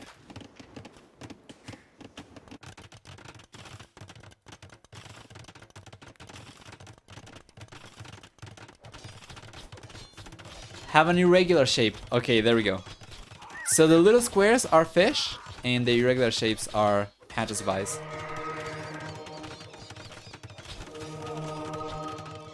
There we go, nice picks. Beautiful. 2 conversions. 2 monks going down, 3 monks going down actually, and now with the 3rd castle, production potential is going to increase by 50% for Mr. Yo. It's going very heavily into Camel Archers. Meanwhile, Viles is finally on his way to the Imperial Age himself too. Unbelievable! I cannot believe Wild Pass is actually coming back into this game after that's such a rough start.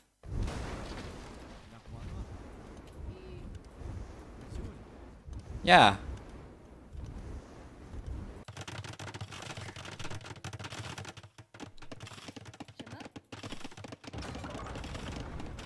Trebuchet is already out also for Mr. Yo. It's got 2 trebuchets. And this castle's crumbling very soon for Vilese. Vilese is playing Lithuanians though, so... You know, Knights could potentially be very, very strong depending on the amount of relics that he's able to collect. So let's see how many relics he's actually been able to mass so far. He's been able to collect 2 relics. There is a 5th relic over here on the left-hand side that he might get access to, but not for very long. If he loses this castle, and then Mr. Yo keeps on pushing and goes and contests this gold, whatever fortification he might go for over here is going to make it harder for Vilas to go and collect that relic. 2 at the very least will be enough for him to compensate for the fact that Lithuanians don't get Blast Furnace. So he's got at the very least that, but ideally he would want to get to 3 or 4 relics so that they can go even higher, right? Very nice raid from Mr. Yo.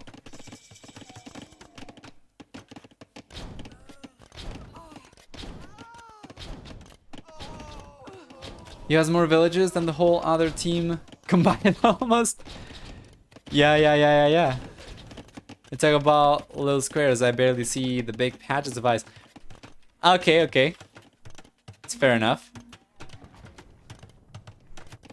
I am on a medium-sized screen over here, to be fair. I'm really sure maybe some of you are on notebooks or phones. Do we have anybody watching the show match on their phone right now? Is anybody watching the stream right now watching on their phone? There we go, guys. The GG's goal right away. Vilese and Runestock cannot keep on going. So White Wolf Palace gets a 3-1 lead in the series, thus winning the show match overall. But we are still going to go into game number 5 because we have one more map to go through. And it's going to be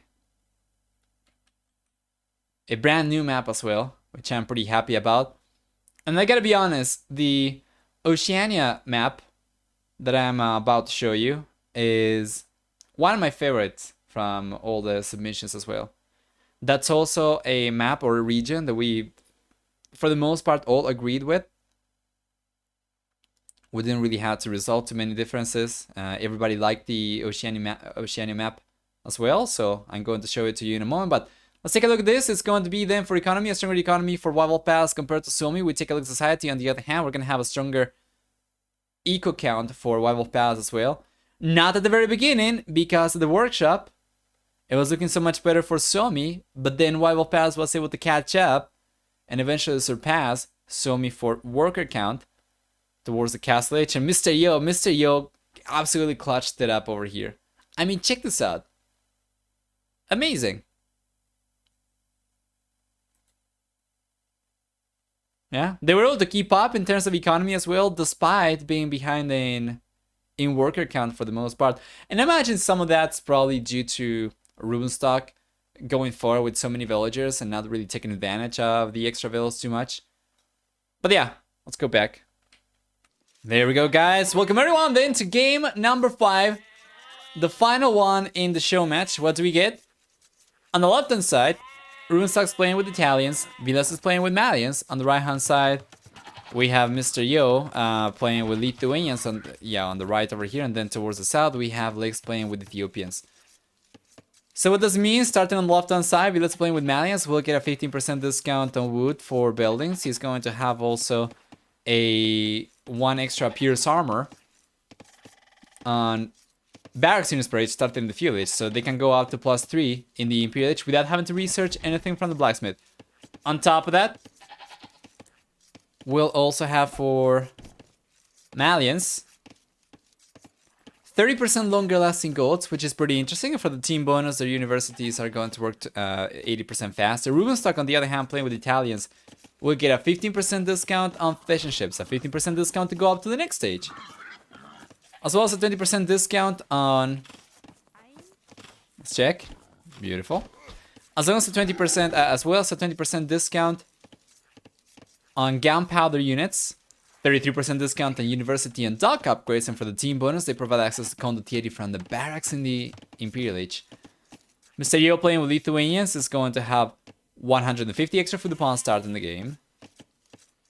We're going to see also for Lithuanians 10% faster moving skirm and spearline units, as well as 1 extra attack up to 4 relics garrison per relic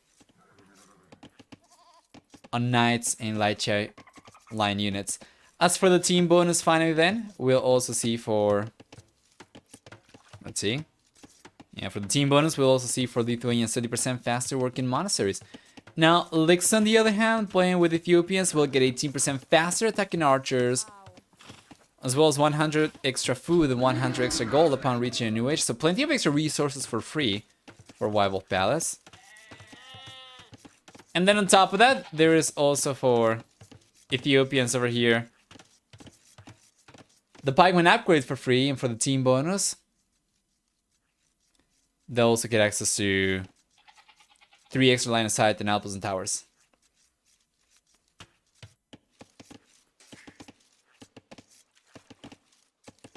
%50 discount for trade units. Wait, what? Dude, when this game is over, I'm going to go and take a look at the notes for the new DLC, because I'm pretty curious about it. I do like it, the way that they have approached it, as opposed to just going and adding new civilizations that are kind of weird when you consider the civilizations that we already have in the game. They are actually changing the name of one of the civilizations and breaking the region down into multiple civs, which I prefer better. And some people were saying that you can probably do that with many of the civilizations that already exist in the game as well. Some people were talking about China. I am not historian, so I have no idea, but that sounds about right. Bengal seem OP. I am pretty sure all 3 civilizations are probably going to be quite OP. It's interesting too as well. I'm wondering why they decided to go for 3 civilizations. Usually we used to have... So, let me see. Forgotten Empires, I think it included 5 new civilizations. Then every DLC afterwards included 4 civilizations until the previous 2 that we had, right? Burgundians and Sicilians, and then Bohemians and Poles were 2 different DLCs. And now we have 3 civilizations and a quote-unquote reworked one, right? So it seems kind of curious. I'm wondering if it's because of historical reasons, or it's probably because the previous 2 DLCs probably did not do quite as well, maybe? With only 2 civs? I don't know. Anyway. Oh! You're talking about Silk Road. Yeah, well, that's not a bonus. I was confused over there for a moment. Yeah. Well, Field is going to be here very soon for 3 out of 4 players. Mr. Yo seems to be quite set on fast castling. He's got all the walls already up. But look, to be fair, Lix has also been going for walls. He's not completely walled off just yet, but he should be eventually.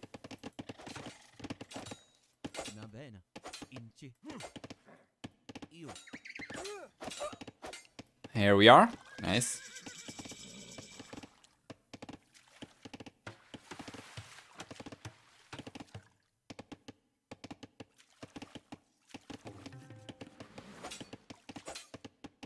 Beautiful. We might see a village go down over here. We'll see. He's already in the field age, so the scouts a little bit stronger, but the villager was a little bit higher HP, and now the villager goes down, and I think that's first blood. That's not first blood, actually. That's the second unit going down so far. Yeah. Interesting. Villas did not garrison the TC at all. He's just going to... Yeah, the scout's kind of trapped over here, so it's going down anyway. Nice.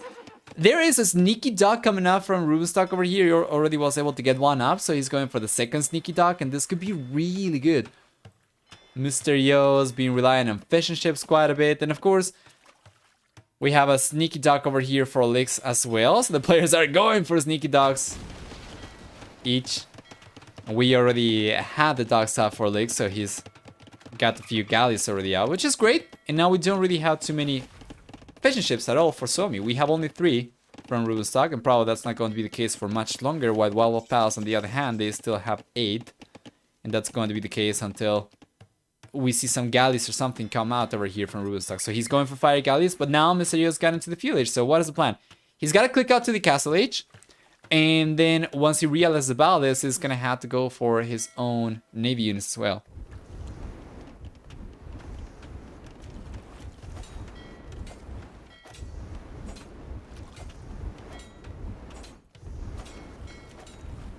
Beautiful.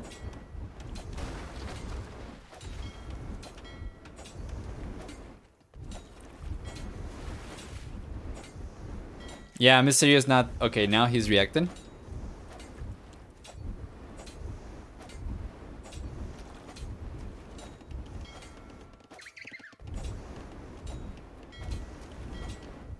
He's going to sacrifice a few of these though. Although the fire galleys are coming out for him right now. It's not enough. Yeah, it's probably going to end up losing these. Or at the very least getting pushed away from here. It's very unlikely he'll be able to hold on. We have more units for Rubenstock, and even if Mr. Yo makes use of a villager over here to repair the fire galleys, it's not going to be enough. One villager cannot repair faster than the fire galley is going to take damage from 2. So as long as Rubenstock keeps the numbers well over here, higher than Mr. Yo, and he plays his cards right, he should be able to clean this up for sure.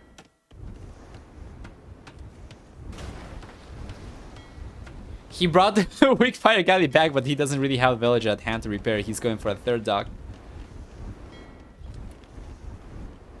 He managed to click out to the castle age, yes. So once he gets there, he can go for the war galley upgrade. But for the time being, it should be looking a little bit better for Rubenstock. As long as he plays his cards right once again. I mean, Serio's done a good job. So fire galleys coming out. Nice.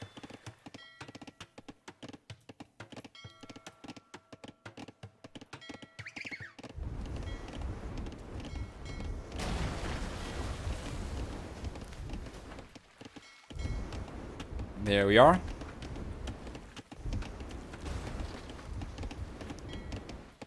This could be a good shot, and that was going to be a great shot had Rubenstock not paid attention. But yeah, it seems like Mr. Yu is going to get away with it. This is great. He still retains 5 fishing ships, which is better than anything Suomi's got right now. He's got into the castle, so he can go for war galley if he wants to. Does he have anything on land that might suggest a land pressure or a land push? Not at all. So he's got to go for the war galley upgrade. He's going for Scala right now. He's got to go for Bolso. He's only now going for double bit axe as well, which is not the best, but yeah, we don't really have... It's not too bad for Mr. Yo. We don't really have too much to worry about for him.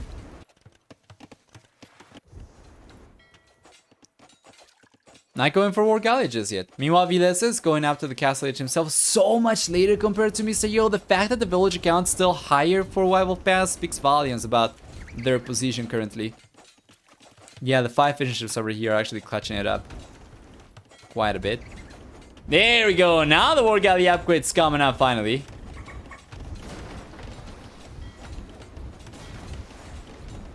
Nice. He took the penguin. Rip.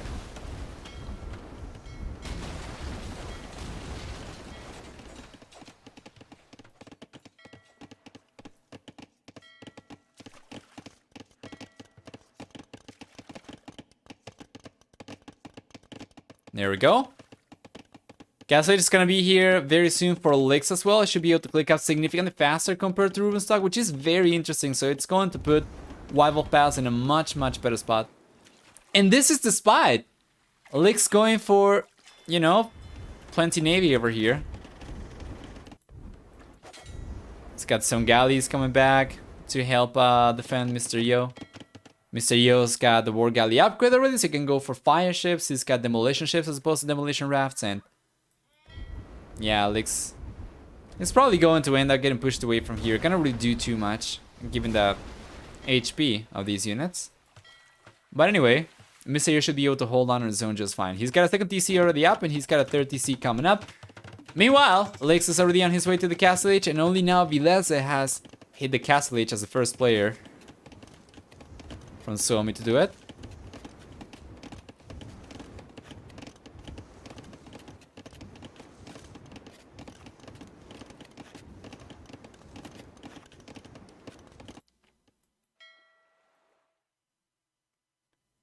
Beautiful.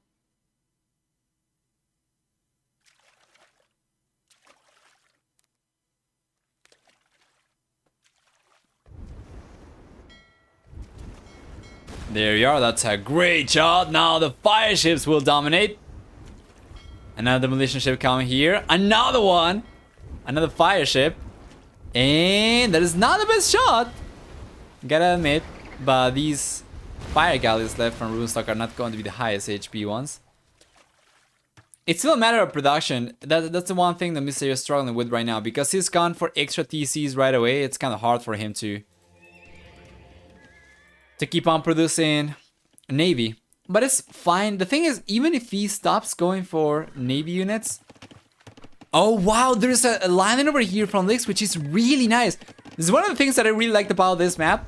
Because it's impossible for you to wall yourself completely, or at the very least, it's not easy, right? You're gonna have to go for walls quite literally all around your base.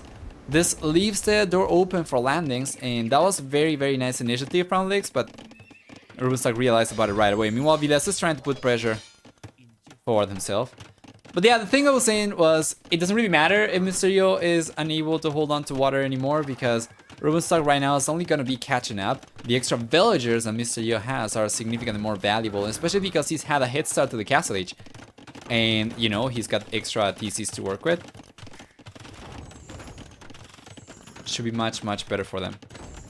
For Rival Palace. So even if they end up losing all the fishing ships, that's going to be only 7, and they are ahead by 16 eco units right now. So that would still be a 9 villager lead if they lost all the fishing ships. Nice push from Vilese. Mr. Yo did not give up on water though, so he might actually end up being able to push Rubenstock away. Rubenstock's going for the War Galley upgrade right now. He's got more units compared to Mr. Yo, but he's got many of these units on the left-hand side trying to surround the galleys from Lix. And for the most part being quite successful. It seems like Lix is going to get pushed away from water. Doesn't matter? Probably not. Lix is making a switch to land push right now. The same way that Vilese was going up against Mr. Yo. Now Lix is going to try to go up against Rubenstock. Everyone's in the Castle Age already. Conversion coming up. Can he get it? That is already a very nice trade. That's going to be 2 for 1. Well done. Only one man left for Vilese to fight against. Or to fight with, sorry. For Mr. Yo to hold on against. Rather. Yeah, we have knights over here anyway. That's very interesting. I'm really sure how he managed to... I think he trained a few knights and then he deleted the stable. So he was able to break through. I think that's probably the way it went. Yeah, most likely.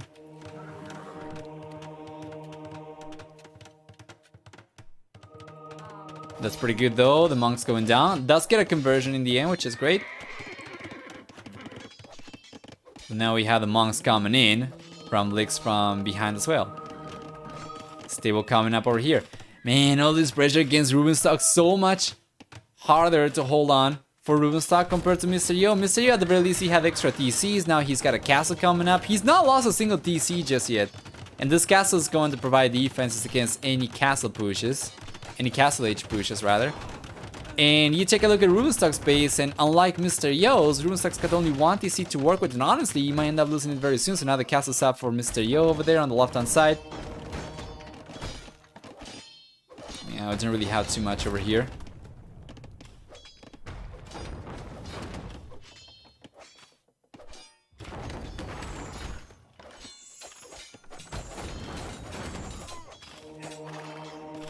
There we go.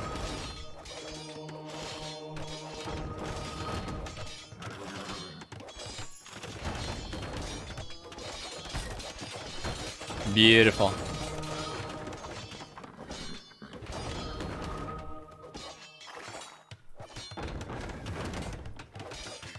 There you are, the TC's going down, so now Rubenstock's kind of left in a pretty precarious position. He's on 35 eco units, compared to everybody else is much lower in villager count.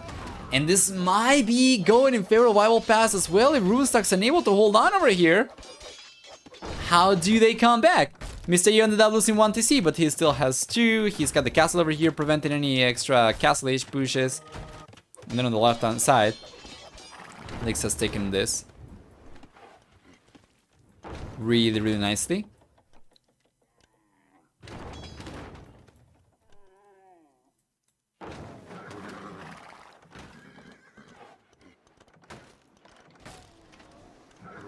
Beautiful. Yeah. And Mr. Yo is holding on, so overall population so much higher for Rival Pass compared to Suomi.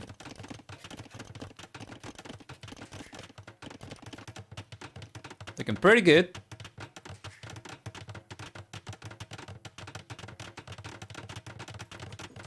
Now Rubenstock's trying to get some resource over here. Lix about to finish building a TC, so Rubenstock's not gonna be hanging around here for too long.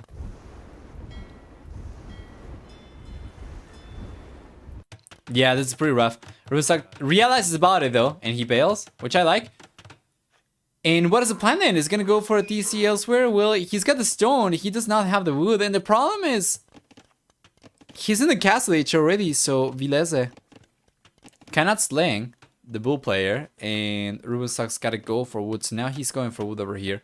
It seems like he's gonna try to settle in between Lix and Mr. Yo, which is just living on the edge, man. Extremely high risk base, but I guess if he doesn't get spotted, it's going to be fine.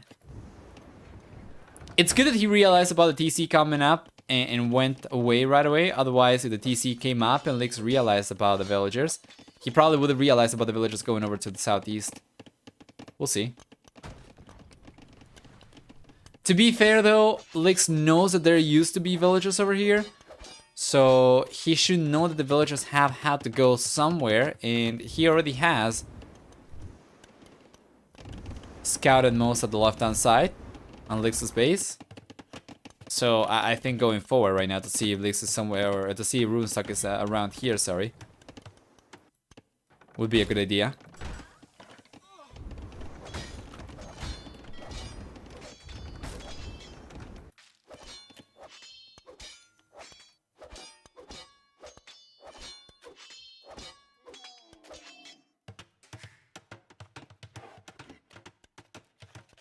There we go. TC's coming up for Vilese. That's going to be the 4th TC. Meanwhile, Mr. Yo still sticking to 2 TCs only. However, Lix has gone up to 3 TCs, which is great. So it's still going to be about 5 versus 4 TCs until Rubenstock gets the TC out. That's going to be 5v5. I will pass falling behind the military count a little bit. Doesn't matter. Probably not. Many of the units that Suomi's got over here are on water. So yeah, Rival Palace is still, in terms of military on land, looking pretty similar compared to Suomi. I don't know what you're talking about, Ghost Banyan, so I don't know what to answer. Kind of sounds like you're talking about... there was this anime before. In the 90s, I think. Rubenstock looks like the AI. Vils will lose. He's been scattering around. He's finally managed to get the TC up, which is great. But once again, it's a very high risk position. If he gets spotted. Evangelion. I'm not really sure how to say it. But that's what it sounds like to me. But I'm really sure that's what you're talking about. And that's what you're talking about. I haven't seen it, so I wouldn't be able to tell. Sorry.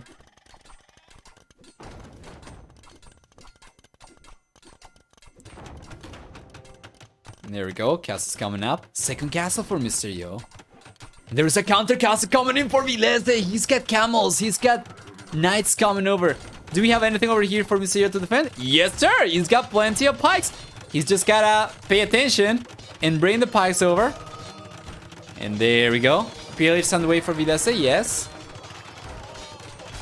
But this one is going to come down to who can go for the most petards fastest.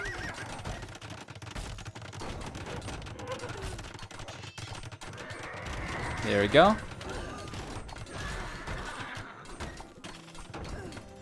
Wow, the castle is getting the net.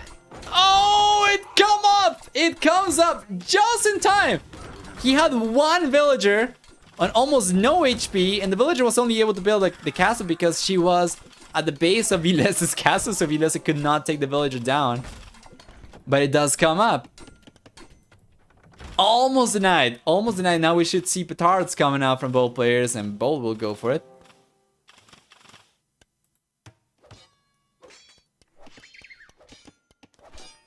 Castle drop from Lix up north against Vilese is going to put pressure against the green player, which is very important because if Mr. Yo is left in a 1v1 position against Vilese, now that Vilese is going out to the Imperial Age, that'll be kind of rough for Mr. Yo to do on his own.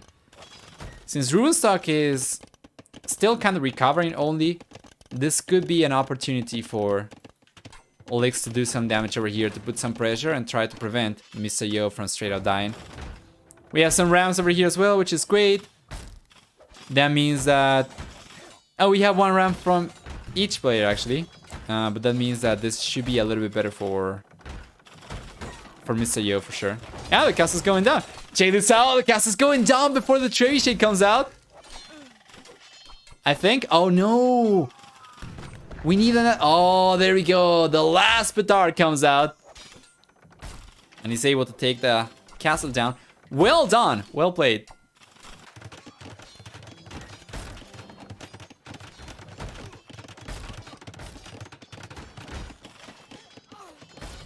There we go. Castle's already out for Lix. He's been going for Shadow Warriors. So yeah, he's not really been investing into archery at all. But he's got Shadow Warriors over here, which are going to be fantastic raiding units. Meanwhile, Vilese is going for 200 swordsmen and plate mail armor, so he knows exactly what's up. But this means, once again, that he'll probably just end up leaving Mr. Yo alone. And Mr. Yo, when he's left alone, he can be really, really hard to stop after a few minutes. Good pressure from Runestock though. He's trying to alleviate some of the pressure from Vilese. Trying to force Lix to defend himself. So he does not keep on pushing over here, but I don't think it matters though. With the amount of units we have over here, plus the amount of TCs that Lix got to work with, he's going for another TC over here. That's going to be the 4th TC for him. Should be able to hold on even without military units. Especially as Runestock does not bring too many units. If he had like, I don't know, 8, 10 knights over here, then yeah, for sure Lix is kind of forced into defense. But right now it's not really that big of a deal. He might lose 1 TC, doesn't matter. He's got another one over here, 2 over here. He's fine. Vilese on the other hand, well, he kind of has to defend himself for sure. And this push in the end does not work out for Lix. The Shadow Warriors are not going to be strong enough. So what is the problem with Shadow Warriors? Shadow Warriors are very strong, but they are also very squishy. So monsters are going to take these down before you're able to get too much damage done. And you can see it over here as well. Super squishy units. We need a few more for Lix to really take advantage of it. And he does have 2 castles. But we do have a lot of extra barracks over here for Vilese to work with. It's got 6 barracks. So yeah, a lot of pressure everywhere. On the right hand side, Mr. Yo's got some light chat coming out. He's got +6, so that tells me that he's been able to collect 4 relics already. Which is huge, guys! 4 relics for Mr. Yo! Means he completely maximizes his civilization bonus for attack. And now the light chat are so strong. Might even be able to hold on against Imperial Age units. Wow!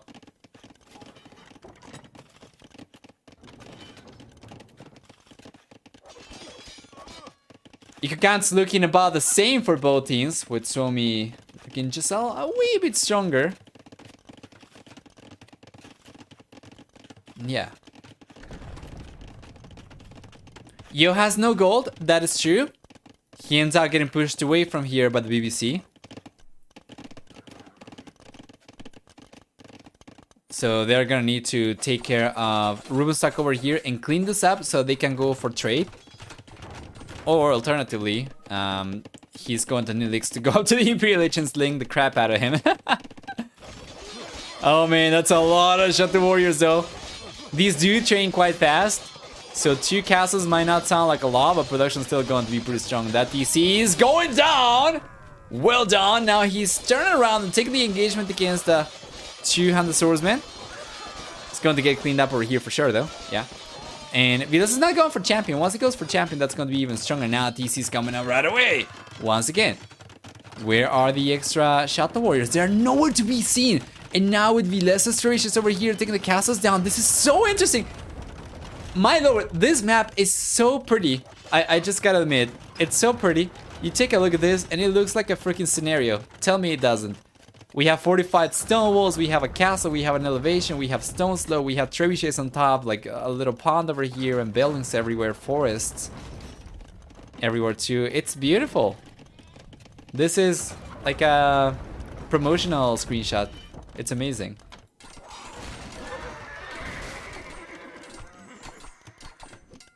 This is of course the final map contest winner. I gotta say that I'm extremely pleased with the way things turned out. The maps we have chosen, in my opinion, of course, the majority of the jury agrees as well, are just amazing. The players are so pretty, the map is okayish.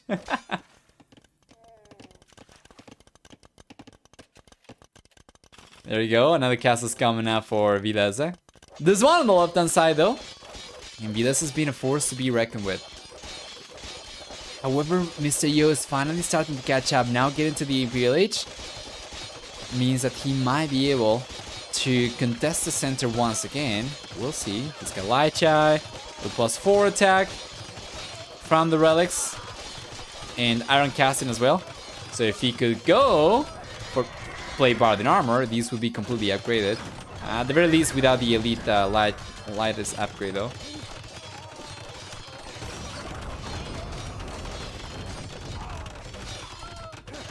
This castle's coming out for sure. Is it? Well, we'll see. This is not the best location to go for a castle though. A counter castle from Lix. We have 2 churches over here. But wait a moment! The castle does get denied! And the churches, will they go down? I think they can get ranged by the castle. Oh boy, this is huge! The castle's getting denied! Nothing for Vilesa to do over here. If he sends some extra villagers, it's gonna need a meat shield for the villagers to be able to finish building the castle. But this is great! This is great from Lix. It doesn't matter if he's only in the castle age right now, because all he needs is to prevent the castle from coming up, and then if the castle does not come up, there is no access to trebuchets for Vilese. At the very least, not from that castle, right? He's gonna have to bring the trebuchets over from the right-hand side. Are you going to see trade at all for Mr. Yo? Where is he going to get gold from? He does have some gold miners. I'm not really sure where from he's getting the gold though. Probably from here. Oh yeah. He's collecting resource on the left-hand side. But he's got stone miners here only though. Where's the gold? Yeah, I'm not really sure where he's collecting gold from. But it says over here that he's got 13 gold miners. Maybe these? Or does he have some extra gold in the bag that I did not realize about? He shouldn't. I don't know. Oh yeah, he does. Okay. So it was only that he got pushed away from there earlier.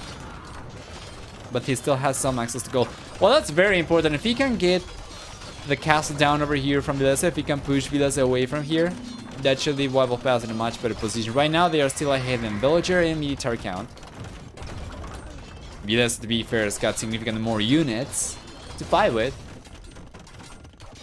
compared to Mr. Yo, or a much higher value army with champions against only Halberdier. But now we have a lot of Shadow Warriors over here from Lix. Without the Imperial Age, though, Lix is not really in the best spot. The Shadow Warriors are not going to be quite as strong. He needs to go for Elite Shadow Warrior. He needs to go for Blast Furnace. You know, play Barden Armor, play Mail Armor, sorry. Right now, he's going to kind of leave Mr. Yo left to his own devices. Which means that Mr. Yo might end up losing the castle over here. Yeah, most likely.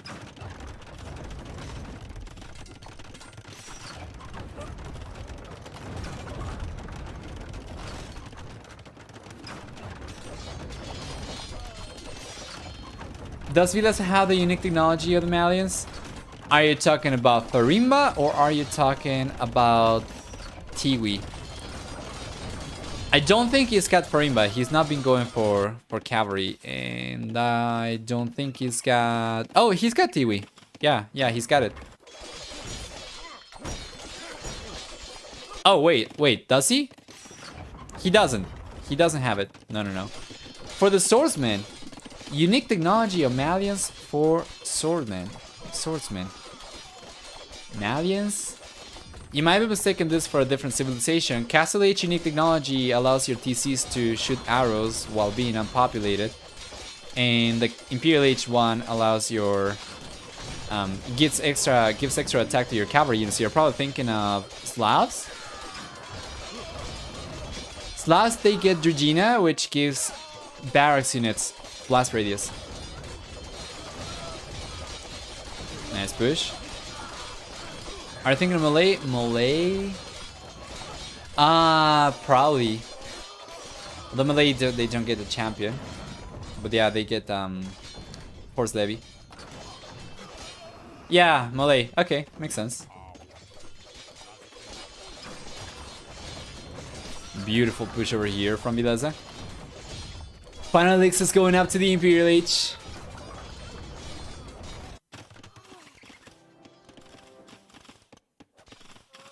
There we go, another castle up from Mr. Yo. Yeah, now Mr. Yo is trying to survive in the same spot Runestock was located earlier. Very, very good defense. I gotta admit, these Shadow Warriors are actually packing a punch. We have now the better warriors from Vileze, which is great. And Wyvil Pass has kind of lost the population lead they had before. And even though Lix will be to the Imperial Age very soon, it's going to be getting to the Imperial Age very soon. You take a look at Suomi and Rubenstock's going out to the Imperial Age himself as well.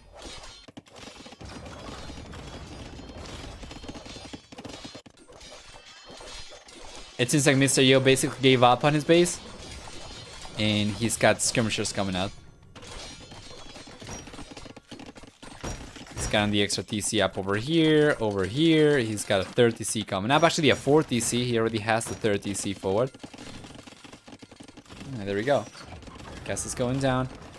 The thing though is, Runestock's got only one TC. If Mr. Yo targeted this TC, he would have prevented Runestock from getting to the Imperial Age in the first spot. Let's see if he realizes about it. If we take a look at this line of sight, he knows about the TC, so he takes the castle down. Let's see if he goes after the TC right away. If he does, it's still going to take a hot minute for the trebuchet to get close to the TC anyway, though, so we'll see.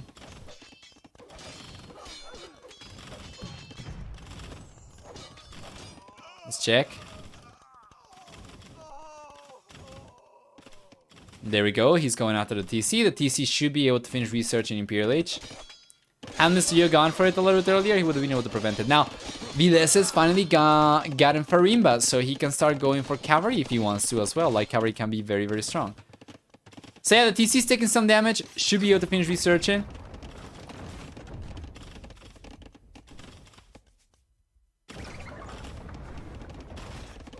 There we go. Nice. So the TC's going down, but Imperial Age has finished researching for Runestock, which is great. Oh man, this is huge. This is really bad for Mr. Yo. He's lost all the relics he had garrison, and that was so important for his cavalry units. Yeah, now it's not looking quite as good anymore. Viles is all over the map. And Lix, well, Lix got pushed away from outside Viles' base. Population still very, very close for both teams. Yeah, the game's not over until the GG's called. It's a very nice sneak from the Shuttle Warriors, getting a few villagers down. It's okay. It doesn't matter too much. I don't think Rulestock's gonna be banking on that economy too much. Although his villager count is very low. If he lost any extra villages, that would be really bad.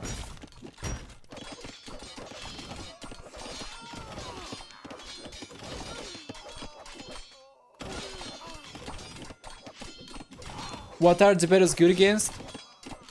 They're good against infantry when in a good amount of units. They are very, very good against most kinds of units as well because they deal melee damage. So even against high pierce armor units, they are going to be pretty decent. Because they are going to be unaffected by it.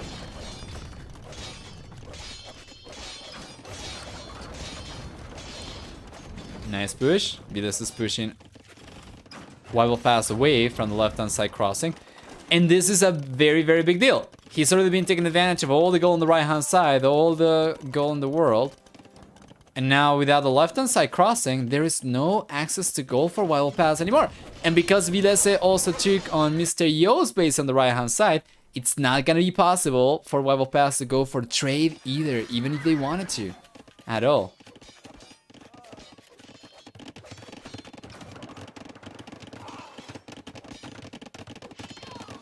No more gold for Wild Palace, indeed. Very, very rough position. Mr. Yo, no gold. Licks, no gold. Vilese, on the other hand, 200 population. Full gold control. And of course, if Runestock was able to get a hold of the center as well, that'd be pretty nice for him too.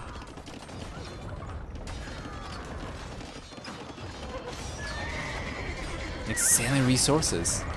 This is only going to get them so far. They need to get a hold on the right hand side. The thing on the left hand side though is they got pushed away from here, but there is no gold left. So if they are able to hold on until Vilese runs out of gold, you know what? You know what? It's not going to take too long because he's got 2 tiles over here to work with. That's going to be about 700 resources, and then he's got 3 tiles over here, right? So if they can hold on for about 2,500 gold, you know, that we still have left for Vilese to work with. This might not be over, we'll see. But okay, they do call it GG. To be fair, what I was talking about was very ambitious because they needed to hold on, and even in the later stages of the game, it was going to be very good. Vilese with light cavalry and Farima was still going to be very strong.